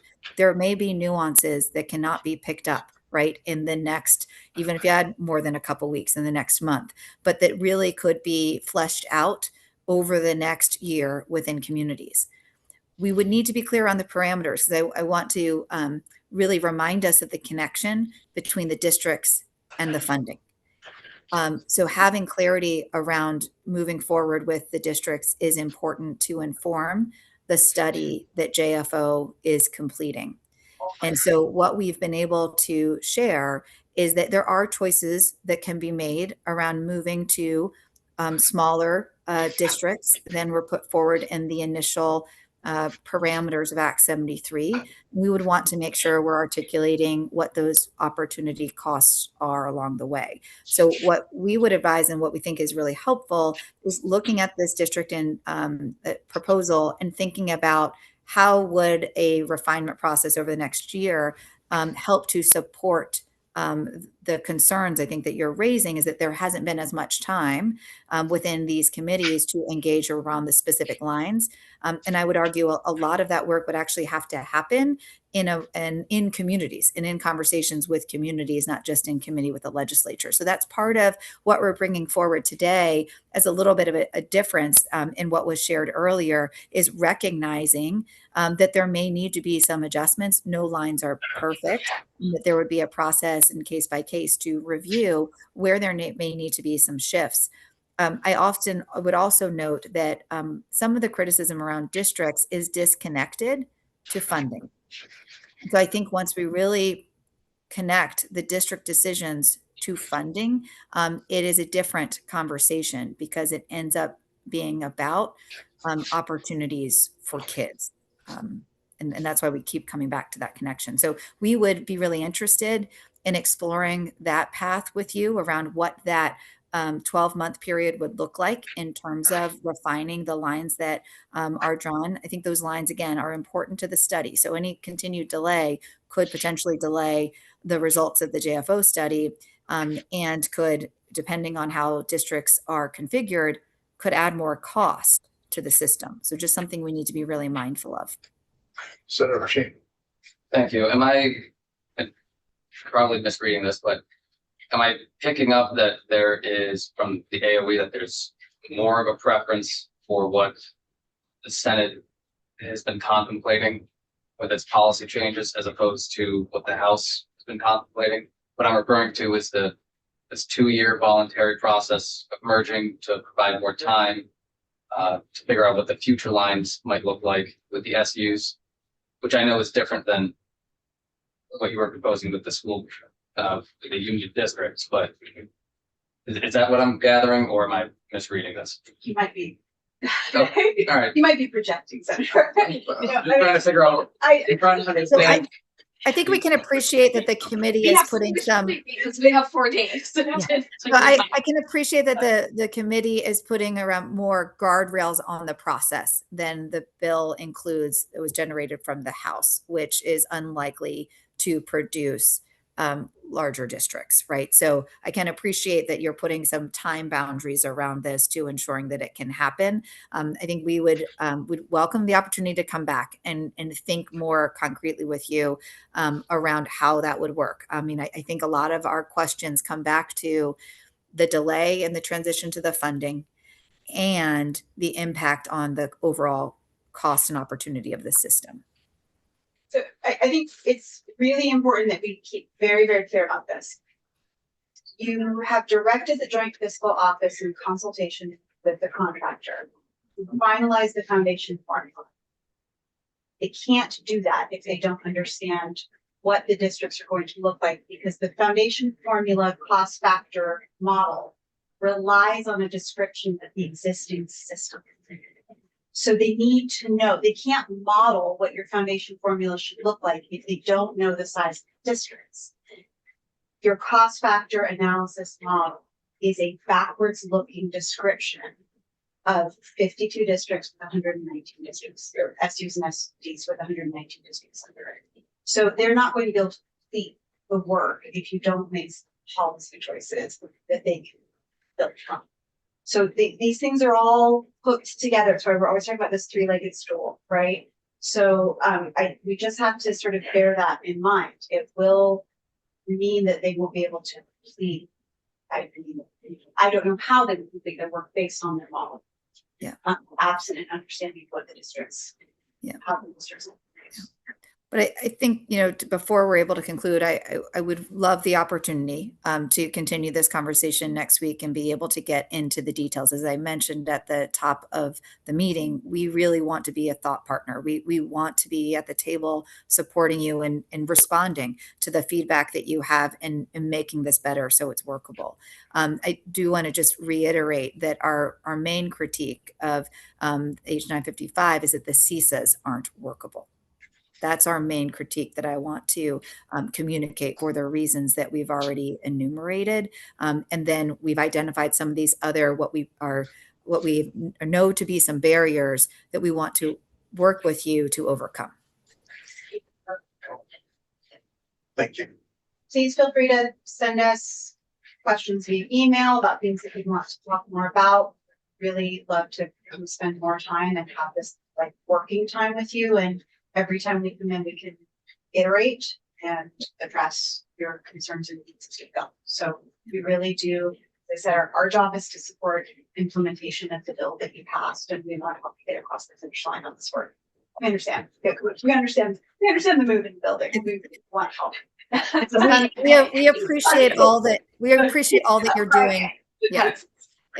And we appreciate all that you're doing in this committee, right? This is really big, complex work, as the Deputy Secretary indicated. We have an eye towards implementation. And so we're just really very eager and willing to be with you as a partner over the next several days to think through these details to get to something that really advances the goals of Act 73, which I think we all really believe in and want to achieve. Thank you very much. You take nothing else with you. You passed chronic absenteeism bill, that's huge. Thank you for having us. Appreciate it. You are welcome. Ben, Kathy, why don't you ask Beth to? And I'm going to swap chairs. Okay, sorry. But I will not take your laptop back. Thank you. Mine with the boat.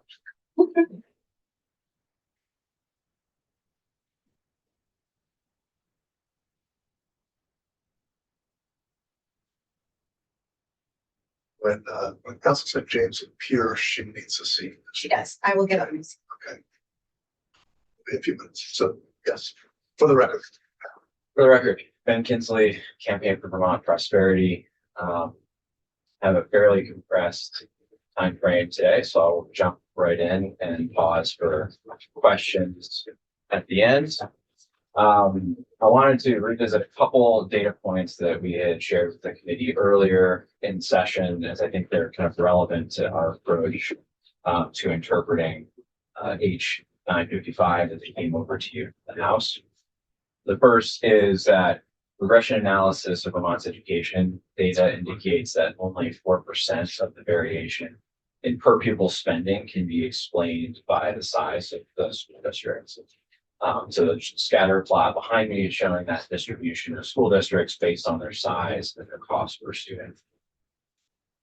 What we do find is when instead of looking at districts, we look at supervisory unions, there is a pattern that emerges, and the 16% on the variation in spending can be explained by supervisory union size as opposed to only 4%.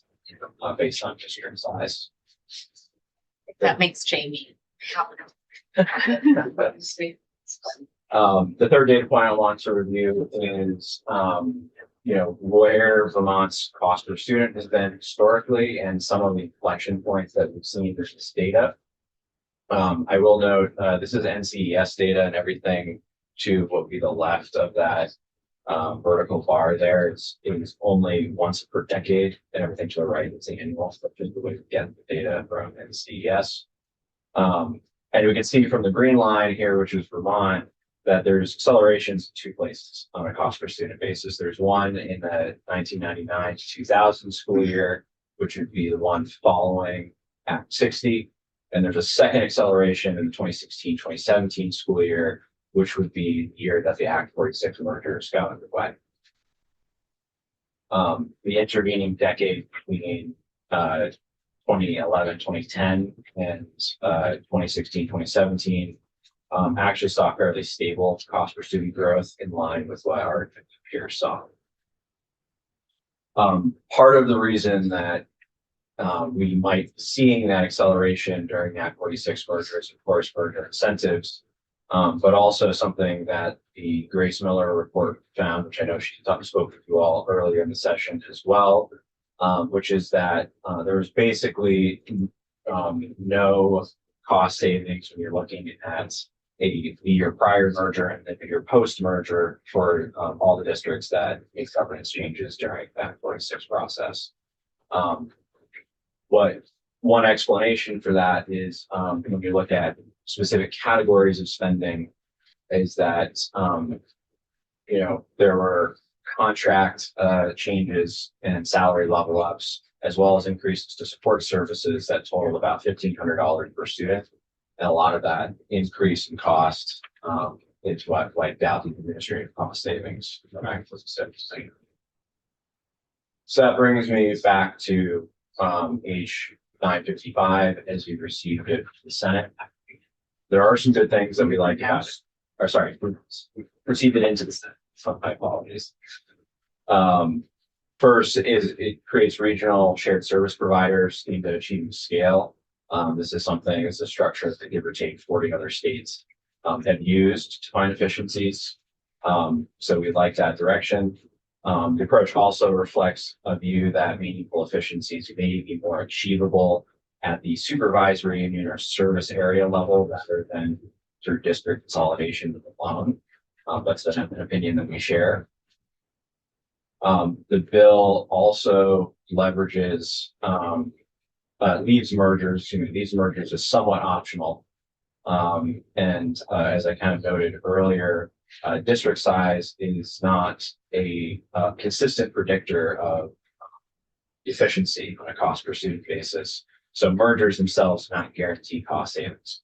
Another interesting note from the Miller report was that the forced mergers at the end of the Act 46 process were particularly less effective than the voluntary mergers towards the beginning of that process.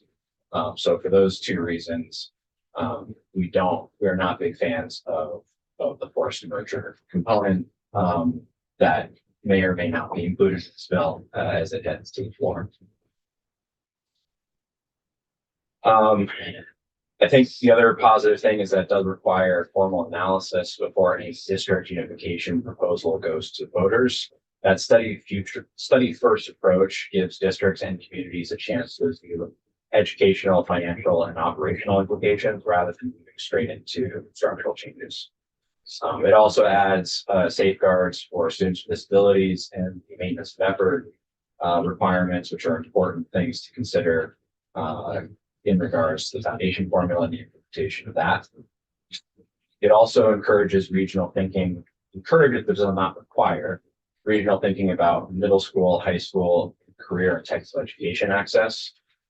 There is a way to implement that in a way that students gain access to broad programs than their current districts can support on their own today. The final thing I would like to mention is the new regional assessment districts. We believe that these will lend more consistency and help with some of the tax stability issues and the CLA challenges that we have today. Again, just helping to stabilize tax rates for districts. Things we don't like about H 955, again, as it came over to you from the House. If local school boards believe that their assigned groupings are impractical or undesirable, that view will strain local buy-in due to heightened concerns about local control, especially communities that remain wary after Act 46 in that process. We believe we really need local communities to be bought into this change effort in order for it to be effective. And again, the ones that we saw being most effective during Act 46 were the ones that bought in early, invested in that process. We are concerned that the CSA model under the bill, is it not for the districts to go into a different segment if they want to?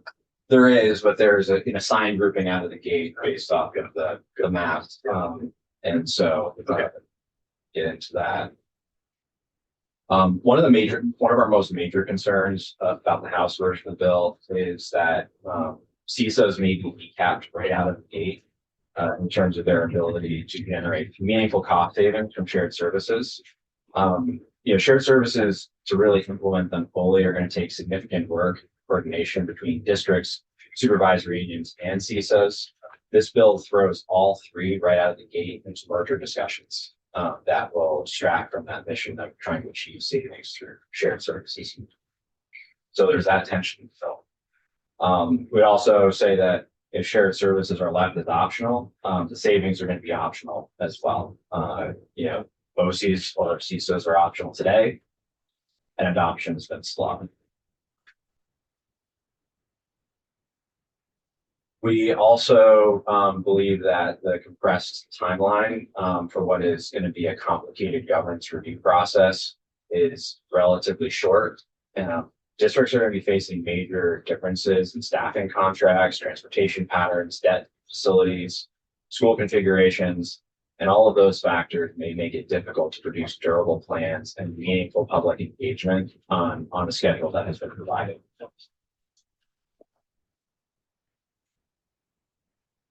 I would say that the bill also does not establish a mechanism to ensure that long-term savings will follow this effort in order to create and also create a system to measure the outcomes and how we're tracking as a state against those goals that policymakers have said.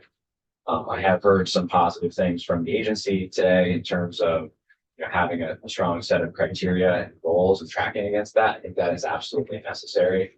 And it was something that was quite honestly missed during Act 46. A component that was not present in Act 46 was one of the largest flaws in that legislation. Finally, I would say that delays in implementation of the foundation formula, this bill delays it until 2030. It's probably another one of the most significant flaws in the bill from our perspective. Data shows that this is the most significant policy change that can be implemented in order to stabilize tax rates and reduce spending. Pushing this deadline out extends uncertainty for districts, for taxpayers, and also for families who are trying to plan around future funding and government schools. So what would we propose as changes to H55 as it's over to you? And I understand that the latest draft of the bill does address some of these things. So this may or may not be something that you're already considering. First is to get rid of the district map that came across. This is likely to create misalignment between operating structures and does not respect local cultural differences. And may preclude natural partnerships forming. Kind of those obvious low-hanging fruits that we saw at the beginning of the Act 46 process that produced good outcomes. We really want those merger discussions to have local buy-in, and the map complicates that. We also believe that we should look at better leveraging existing structures before we go creating new ones. You heard the secretary call this as duplication, or adding an additional layer to our education delivery system. We agree with that view. There's a risk that CISOs do that if we leave the existing SUs untouched. SUs are an under-leveraged structure, and they're not currently configured in a way to achieve scale, but they could be. And the Senate version, the Senate language that was introduced earlier in the session, we believe is a better starting point towards that than the House bill. And get into some of the more reasons why we think that. But at a fundamental level, we believe that's a better starting point for that specific reason. Of course, when it comes to SUs or CISOs, we believe a core set of services should be required, and then a process should be set up in order to review additional services that should be added to that list over time. I'd also say that, another significant component that we recommend is reviewing the order of operations timelines that are laid out in the bill. We don't believe they're configured in a way to get us to significant savings quickly. we believe that the logical order of operations would be to focus on achieving cost savings through shared services first via the new scale provided by either an SU consolidation effort or a CISA model. And allow that process to play out for a year or two in order to encourage local decision makers to work with their regional partners. Then implement the foundation formula, which should be less disruptive to small districts if they have sufficiently leveraged those shared services. Heard a lot about having to do consolidation first in order to implement the foundation formula. We would actually say model foundation formula off 119 school districts. Use the shared service model as a way for them to work within the foundation formula framework. And there's a half dozen other states that have districts as small as ours that have successfully done that we've looked to them for models. Can you pause on that for a second? Because I want to see if the committee has the same understanding I do, which is whatever might have gone awry otherwise, the modeling that APA Consulting and AOE used started with their desired future state and worked backwards. And the more of the number we went with in the foundation formula was from, here is our current state of affairs, and this is the most efficient dollar amount to educate each student. I mean, that's just a huge difference. So I just think we should be done referencing the 2024 foundation formula that we were given by AOE. I think that was kind of rejected. What, I'm not sure what do you mean the foundation amount? I mean, they were originally like, I don't know, 14,000 something, and it just like comes back up in here. And I just think we're done talking about that number. We weren't ever going to use a number where the methodology was to start with a certain number of large districts and work backwards. Like, I forget which one is called which kind of methodology, but. So, yeah, so you're saying the 1503 came from the first model? To my knowledge, we used a completely different analysis that started with what we have now. And so as we talked to AOE and others, we're no longer, there was, I don't know if there's shared agreement, but it no longer felt useful to me for us to talk about, here's this future number of districts. And here's like each school counselor it would take in that system to meet the need. And they also didn't put in enough staff of like what we currently require by law, et cetera, et cetera. So I just feel like we're just done with any numbers that came out of that analysis, and it came back up in this memo. I think it's fair to say that it was based on a different set of assumptions than what might be going forward. Yeah. My point is that, and our point is that there are plenty of other states that have small school districts, smaller than the ones that we're talking about, and any map that has been talked about, that have successfully implemented foundation formulas with a CISA model or some sort of shared service provider, whether that's, we want to call those CISOs or supervisor meetings or what have you, have done that successfully. So, No, I think just a comment, I agree with you, and I think that, I'm not quite sure how the mechanism's gonna happen to make that transformation happen. But why don't they do it right now? And if there's truly districts that can't survive with a shared service provider and underneath the foundation formula model, that puts pressure on them to merge. That would be the third phase, is go into a merger phase with, after CISAs or some sort of shared service providers in place, foundation formula, then merger incentives. And it's going to be pretty apparent which districts are viable and what they're not. If we wait till we get this bill out of the gate, it'll be 2 years from now, the way it's going, so. Well, that's the other thing. I think that strategy from our perspective gets us to savings a lot faster, because we know that shared services generate savings based on the experience of other states. We know that the foundation formula is going to save us money. We get those two reforms in earlier, and then additional mergers can follow where they make sense. That's essentially, and I would say, I know that there is political pressure to make that merger process mandatory. And we heard that from the agency today, as well as a number of other places. I was encouraged to hear the agency say that there needs to be a robust framework of requirements around any sort of forced merger. We agree with that. There really needs to be a full cost benefit analysis on any merger that gets that makes all the way to that point. And that was one of the biggest failings of Act 46, is that did not have that comprehensive cost benefit analysis on individual mergers that were required by the State Board of Education. The last thing I would say, that was missing from the House version of this bill is that governance changes, our governance challenges include CTE, which has been siloed from our K-12 system for a very long time.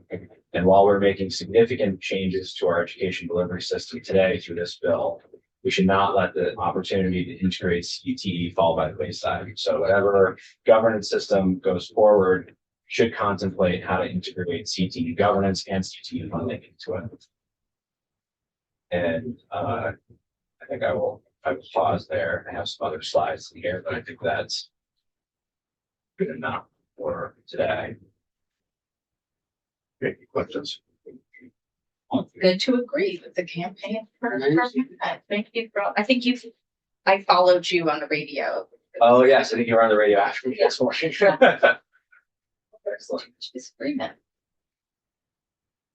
Okay, thank you. Thank you. I appreciate the time. So Senator Arkansas, you weren't in the room actually, just so you know, we're gonna Monday at 8. Okay. 8 to probably 9:30. 8 to 10. To work on the ed tech. That's definitely want to know. Okay, great. Just make sure that. So come back up. Yeah. Are we getting like calendar invite with a Zoom link, Daphne, or? Yes, I'll just put up those. Okay, thank you. Yep.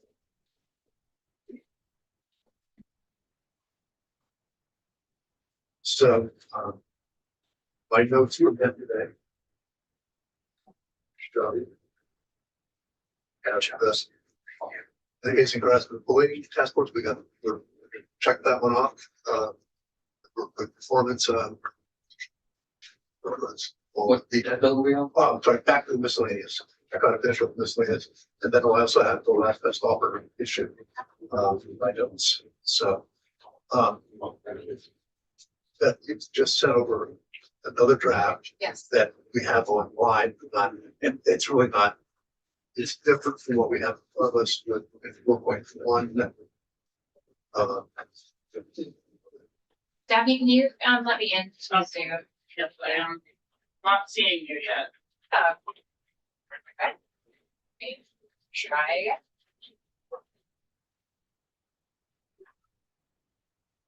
And so double check and make sure the right thing is here. There you are.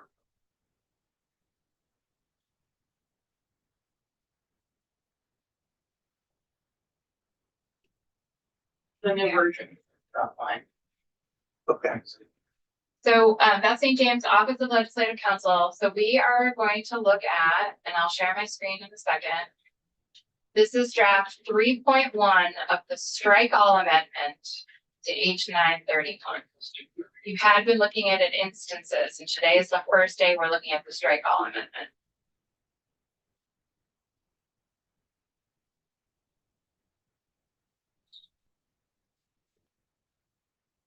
But this, you do not have, this is new from the last time I was sitting here, based on the direction to add some things.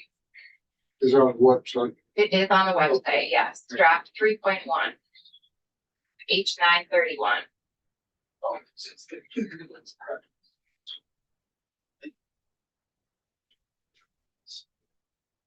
Okay, so the only differences between the draft we looked at the last time I was in this chair, an hour and a half ago, and this draft are in. We're gonna go all the way to page, technically, start at the very bottom of page 21. On to page 22, section 6. This is the Hazing, Harassment, and Bullying Advisory Council.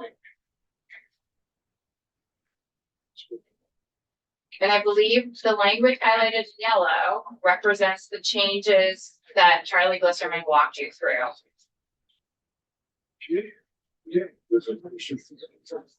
So coming in below, you know.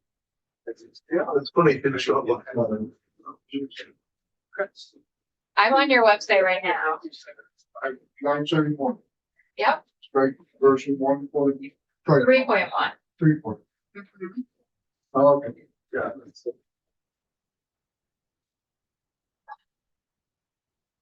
Well, the fiction. I'm on page 23.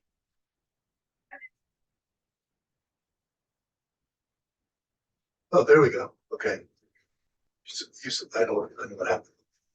Yeah, go ahead. So the membership, my understanding, I've made the changes based on the draft that Charlie presented to you earlier.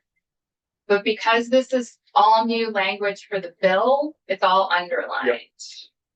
And we've gone kind of back and forth with different versions of the language, so I just wanted to note that this is all in combination, it's new. Yep.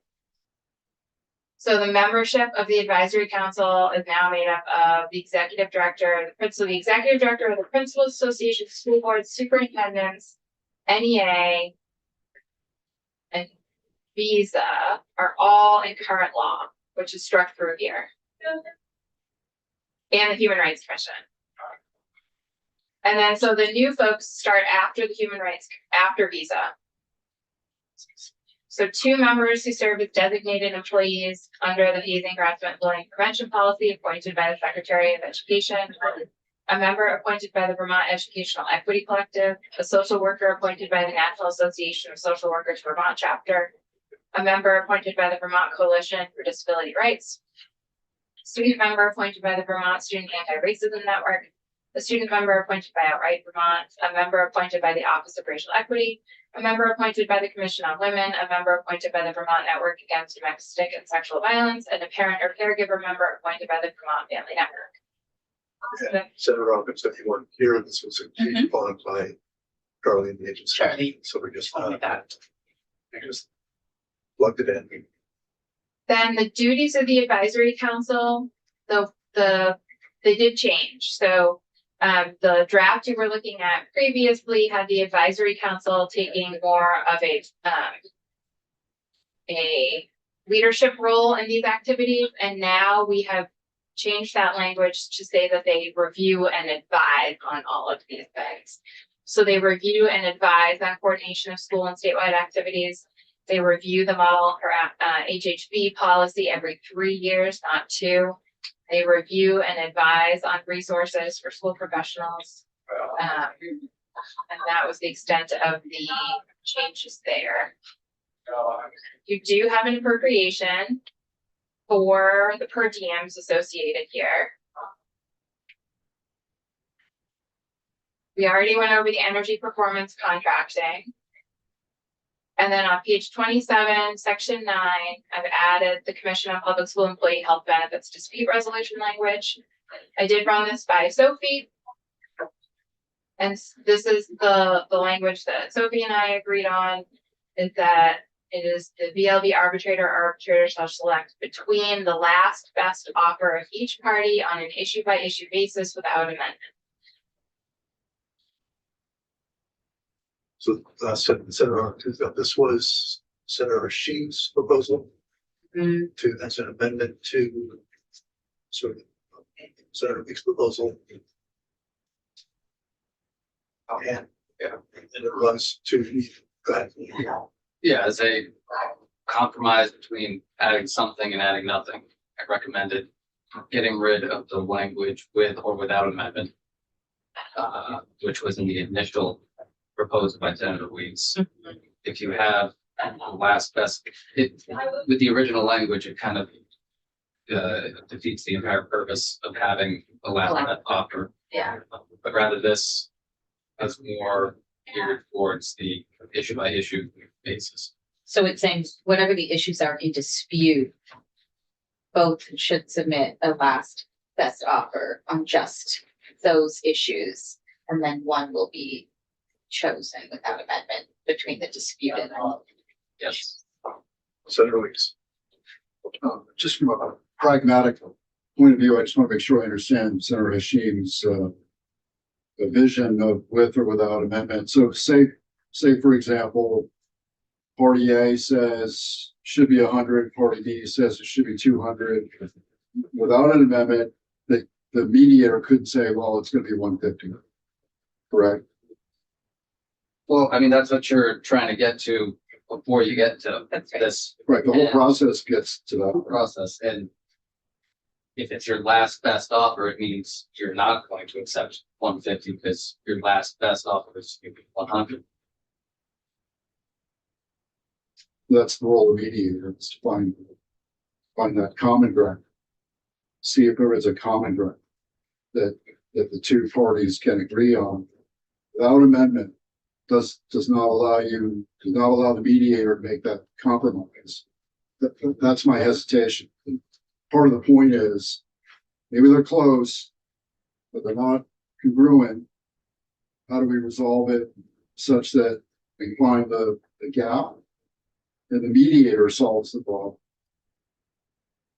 I'm just asking, is it right that Party A is 100, Party B is 200? No one can say it's 150. It's got to be one or the other. Issue by issue.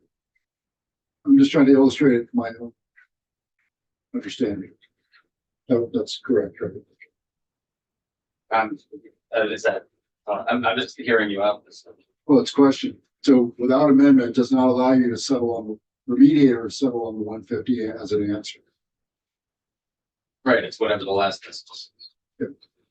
So the difference between this and status quo is that the last best offer applies to sort of section by section as opposed to the whole thing. So, That's what everyone goes. I mean, just from having a lot of experience on the labor committee, I worry about trying to find a middle ground at this late time because this changes the nature of the negotiation up until the point where you figure out where you disagree. That, like, on the one hand, I was thinking, oh, this could just be the status quo because there's a lot you already agree on and you're just arguing about these few things and we're taking all that other stuff out. But especially with healthcare packages, they work together. You know, it's like one benefit package. And I don't know if this becomes like an auction, if they both agree that they would do this instead. I don't know what that gets us, but it otherwise you're changing. You're asking them to find some agreements in advance that might be hard to find if they don't know what's going to happen with other provisions.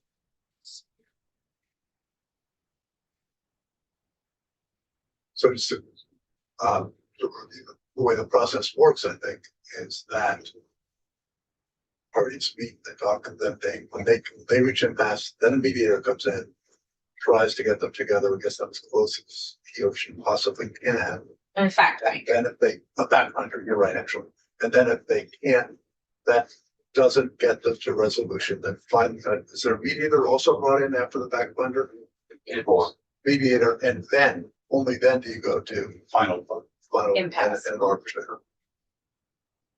So there's a lot of opportunity to work down toward it, but and I think what we heard yesterday is the fact finders trying to hint to you, this is what we think that best decision is about. Here's where you are far apart, here's where you're close together. But the essence of a negotiation is sort of a psychological one of trying to maybe give in one place, but take in another. And you need the full package to do that. I don't know how you leave certain parts out where there's agreement without impacting how you feel about the areas of disagreement. Well, we don't know. And my question is, I don't know. And we're sitting here, we're gonna make policy on something we don't know. Well, I know, this was my profession. Oh. That's what I did. Great. We'll leave it at that. Senator Hughes. What was your profession? Like a mediator? So as a project director, in international projects, Mm. we get to the point of trying to find resolution, With a union, like in a labor relations board or? primarily with whomever the customer, Okay. whether it's government, commercial entity, sovereign, whatever. But not collective bargaining. There are unions involved. Okay. I didn't know. Okay. But the essence is the same. So what I would submit now, fully understanding the impact of with or without amendment, I would still advocate with or without amendment. And I'll leave it at that. That's what my vote's for. The rest of the language is fine. See how the committee feels. So not trying to completely derail this, but with everything else that we have in front of us, I'm also still kind of confused as to why we're the committee working on labor negotiations and health insurance. I get that it involves teachers, but this isn't an education policy that we're working on. Just a thought. I don't know if it's germane to the education, the miscellaneous education bill, but throwing that out there. I don't know, perhaps there's other committees that work on this area regularly that could probably go ahead with a bit more efficiency. I know it didn't get taken up elsewhere, but process wise, there are economic development, government operations, health and welfare, and finance all have some piece of jurisdiction over this question. Even in the labor committee, we fight over some of these issues and who has jurisdiction, but it would be very late to do something that touches so many jurisdictions and then not expect them to sort of want significant time to this. I'm not saying we don't, I'm all good with the end game, like things happen quickly, etc. But if we haven't talked to those 4 other committees, that is a hard thing to do on a Friday afternoon. I mean, do we keep something in there and then send it along for them to review? Ultimately, your call, but it's just a thought. Senator Weeks. Well, we're not done session. We're towards the end of the session. I would like to both senators' perspectives, vote on the issue. If it passes, send it on to the next committee of jurisdiction, see where it goes, see what they think. 4 o'clock. I think we have enough time to do that. The concept is not, it's not as complex as some of the other concepts which we deal with. And leave it at that. But I would like to at least in this committee figure out if there's any appetite for adopting it before we say it's too hard and it's not enough time. Colin, if you wanted to say something. Yeah, thank you, Senator Baumgart. For the record, Colin Robinson, Vermont NEA. I just wanted to make it clear coming out of yesterday's testimony that you heard that Vermont NEA doesn't support the language as drafted, the language as presented. I think you heard clearly articulated yesterday the value of the statute as it exists right now to reach finality with total package, LBO, driving the parties together. Quite frankly, we feel like this is sort of a solution in search of a problem. We're not really sure what material change it will have on the cost of the healthcare crisis that we've talked about many times. I know you all know very well. So I just wanted that clearly understood out of yesterday. Yeah, Senator Jim.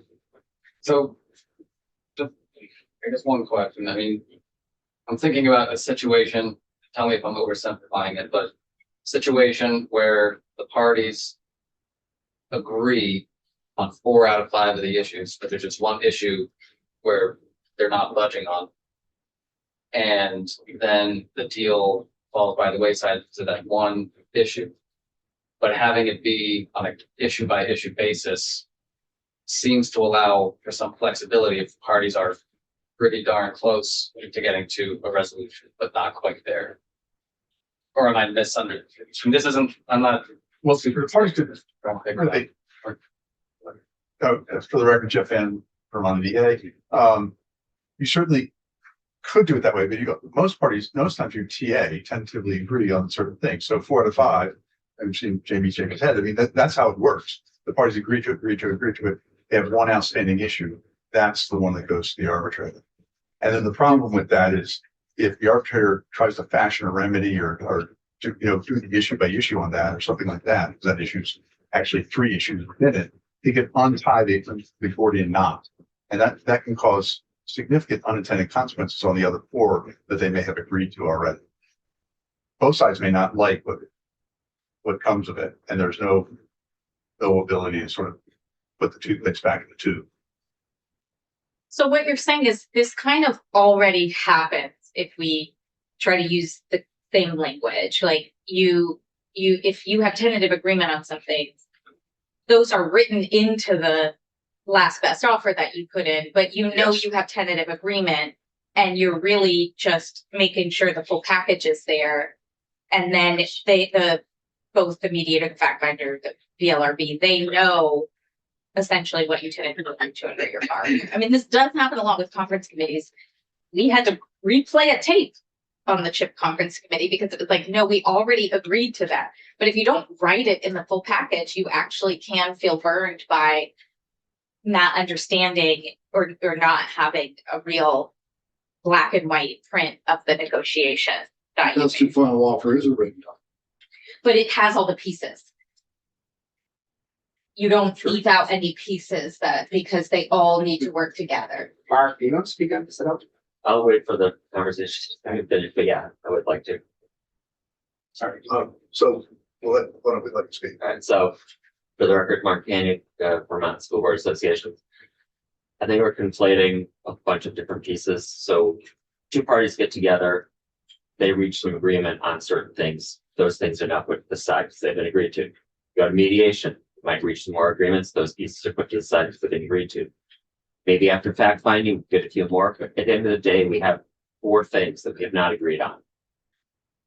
As it stands right now, those 4 things, you go to the arbitration, you have the arbitration hearing, you discuss those 4 things.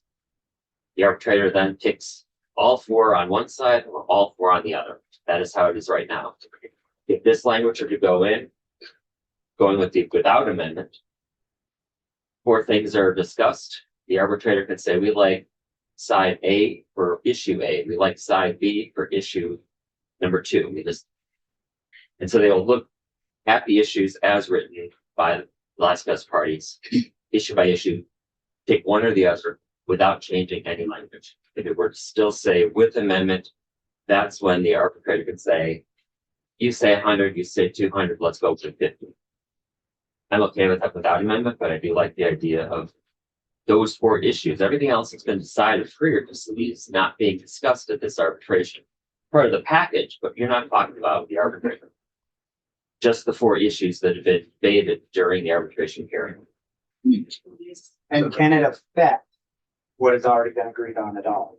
Well, it's going to be a whole package, so essentially, I don't know what's the. What I'm saying is once you agreed on this and it's put away and you come down to this next where you've argued back and forth and the arbitrator said 150 and one side says, no, just not going to do it. Could it affect everything that you've already agreed on? I'm not going to say no to it. Okay. Generally, Okay. But I think both sides have figured out how they want it. I think the NEA's argument is that the 4 pieces that you're putting forward might be interrelated and you put together a package that you're happy with and you would like that whole package. This would be line by line. But also to Steve's question, you wouldn't you wouldn't expect the arbitrator wouldn't expect to see any changes to the things you tentatively agreed on in your last best offer? The way I was reading your question is that any change, like if I take option A and then option B, would that not impact, but have an effect on previously? The rest of what you already, you said you might put it affect- away, you've agreed on it, you've Right. agreed on it, you've agreed on it. You get down to these last four things. Three of them get agreed on that last fourth one. Either of the groups can, and the arbitrator goes, okay, 150. And Well, with the way it's written right now, the arbitrator couldn't do I that. understand that, Okay. but I'm saying, because right now, and if we do it without amendments, he would either have to pick the 100 or the 200, but only out of them four items when it comes down to the end, without amendment. If we just said, then he has to choose one or the other. Amendment, he could fix it. I'm just trying to understand that. I think they're. Does that make sense to you as Well, well? it does, but you say fix it, it's so axiomatic. It's not. These are complicated, and the last decision said, this stuff is complicated. Hmm. So trying to fashion a remedy here, the parties have gone through for a lengthy period of time, bargaining, months and months. Mhm. And they're down to the last 2, 3, whatever the number of issues are, they could not agree on. Mhm. And they need some help making a decision. But those are intertwined. Both parties come through with a package. Mhm. So to have somebody come, the neutral to come in and say, I'm gonna take this complicated issue. I know you guys have been bargaining on it for months. You've reached agreement on 18 other issues on Whatever. and I'm gonna try to Let's bring it tell down you to what's the one best issue. one. The Yeah. fact finder has already done that. Mhm. That's when we've agreed to the fact finder's reports previously. And that person, that neutral person said, look, guys, I think here's where you can meet in the middle. I'm proposing the middle for you. And that's already been done. That's what we agreed to the last time. So for example, and then to have a neutral party, we offered to the arbitrator at the end, the fact finder report. We agreed to it. Mhm. And so that was a package, if you will, that the fact finder, thought was reasonable for both parties to reach an agreement on. So And we did it. But if in the fact finding, if it was the lesser number, say 100 over the 200, and it might then have an been arbitrator, huh? It might have been the 150. Fact finder can fashion. But then why does it, then why? It's not the fact finder's report is not mandatory. It's not binding on the sides. So when we went to arbitration at the end, you go mediation, fact finding, arbitration. The fact finder said, or I got the order mixed up, but don't worry about it. The fact finder's recommendation was 150. Well, I think the middle ground between your 100 and or 200 is 150. And that's what ultimately we said to the final binding arbitrator. We will agree with the fact finder report. That's what we did. So then allowing the neutral arbitrator at the end to, So if we went with unamended, he would just, at that point, it brings it down, picks either any, unions or the schools here's what I was saying. without being able to switch it. I think that's right, but I'd also say it's going to drive the parties further apart. We would have sat on 100, for example, using the example here, and they would have sat on 200 because we wouldn't have said, we think the fact finder's report is the right way to go, the middle. So it's going to drive the parties further apart on all the remaining 3, 4 issues. And I don't think that's the purpose of bargaining at all. So go ahead. Senator Bashir. Just want to back up a little here. Current system, parties are negotiating, mediating, and talking about whether or not $100 $100 works or $200 works, or if they could meet at 150. And then there are, for whatever reason, insurmountable issues. And then as a last resort, they get to this point where they have to provide last best offers of the entire package of whatever they're asking for. So I don't see, after all of this, which is good conversation, I don't see why we're trying to change this. I think, I mean, I take back what I said, and, you know, I don't think doing it on an issue by issue case makes more sense. I think it seems to be providing more ambiguity and more complexity. So, I mean, I would prefer just striking the language in its entirety from this. I don't know why we're trying to introduce this or what we're trying to fix with this. I think me and Nader and Terry agree. Don't call that for. So the why is our constituent school boards requested this language be put in here based on their experiences. That's where this came from. And the conversation's about 2 years old. That's the why. Now, whether you agree or not, that's the next. I will say the conversation has led to sweeping changes in healthcare costs, and we're seeing them happening before our eyes. We're having hospitals tell us now we're losing, you know, whatever it is, $500,000 a day or something. That is all the taxpayer money that is stuck in this system. That we want our hospitals to be okay. We want our healthcare system to be okay. We want our teachers to be well. We want our schools to be well. We want our taxpayers to be well. But the conversation about the cost of healthcare and how we pay for our largest employers in the state to cover the cost of healthcare has led to significant reforms, and even more so in the bills passed this year. It's not like nothing is happening. I think that's an optimistic view. I don't think we've solved the healthcare problem. What's in the papers? Okay. Okay. Data proves otherwise. We'll leave it at that. So, will you make a motion? Did you move? I don't think- Strike it? I don't think there's motion, no. Yeah. Yeah. Yeah.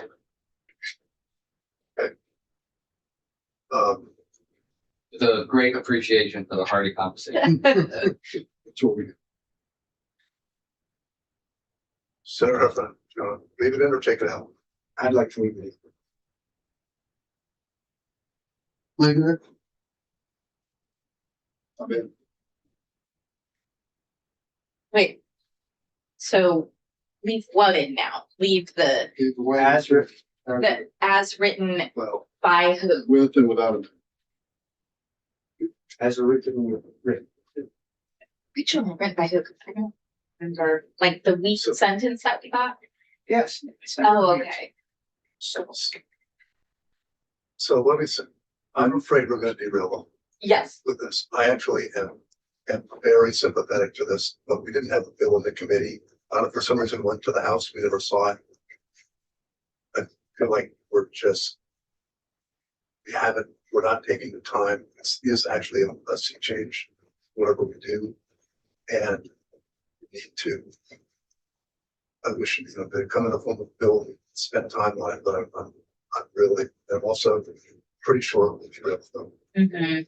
And I don't want to derail them.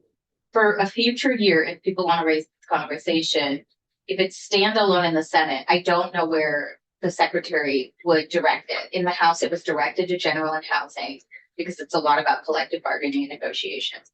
You sit on economic development, you may next year as well. If it was a standalone bill here, it's probably a labor negotiation process conversation. It's fine.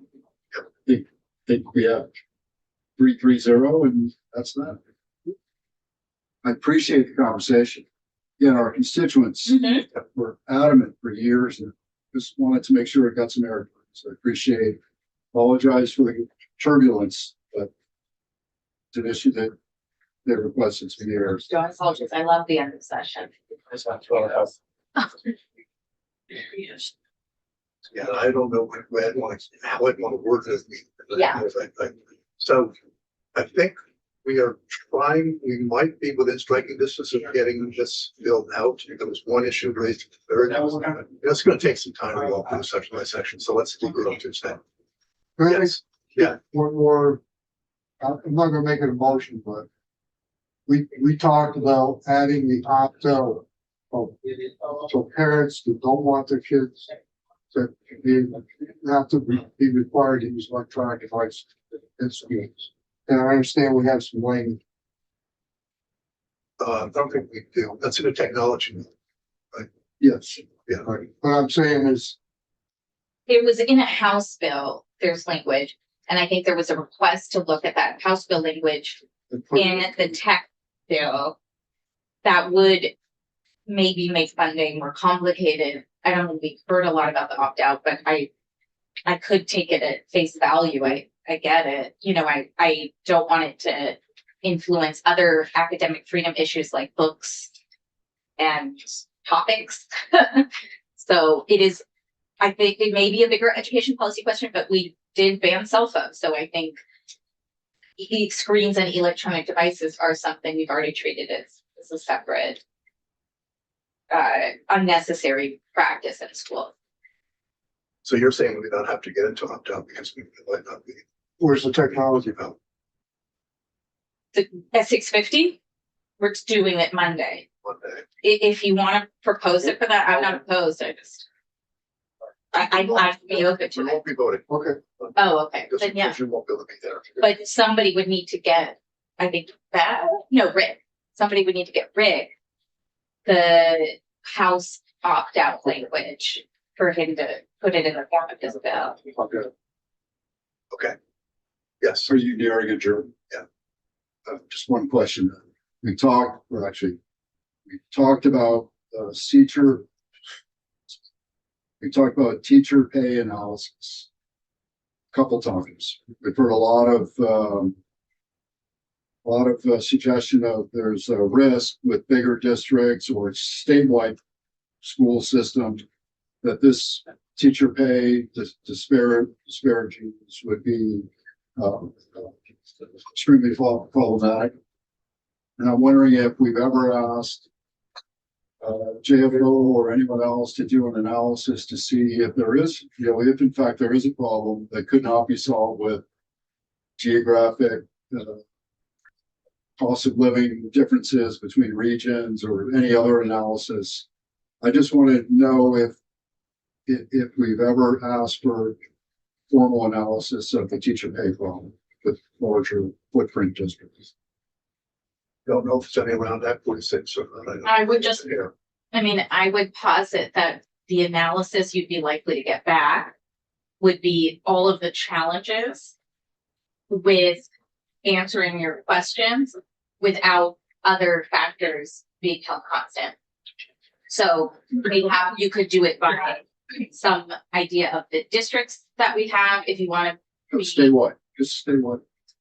I already asked ALE to do that. Yeah. When we were going through Act 73, Mhm. and they said they would. So Well, whatever they said today, I just want to make sure we understand. It's almost like it's almost at odds with the other argument we hear. So what they keep saying is that you need the larger districts to pay teachers well. And I don't like Massachusetts has districts of 1,500 to 3,000 besides Boston, and they have the highest teacher pay in the country. So They also have 7 million people. we have so much ALE here. I'd be happy to chime in. oh really? Okay. So investing in teachers for the record, Torm Ballard, Director of Policy and Communications. First off, I'll just say that investing in teachers is one of the most important investments we can make in education. First off, teachers have the biggest impact of any other in-school factor that we see. And that was a conversation with PICUS and Act 46 and those kinds of things. That Yeah, the single most factor in great schools over decent schools was teachers, and paying them well creates more stability and great teacher excellence.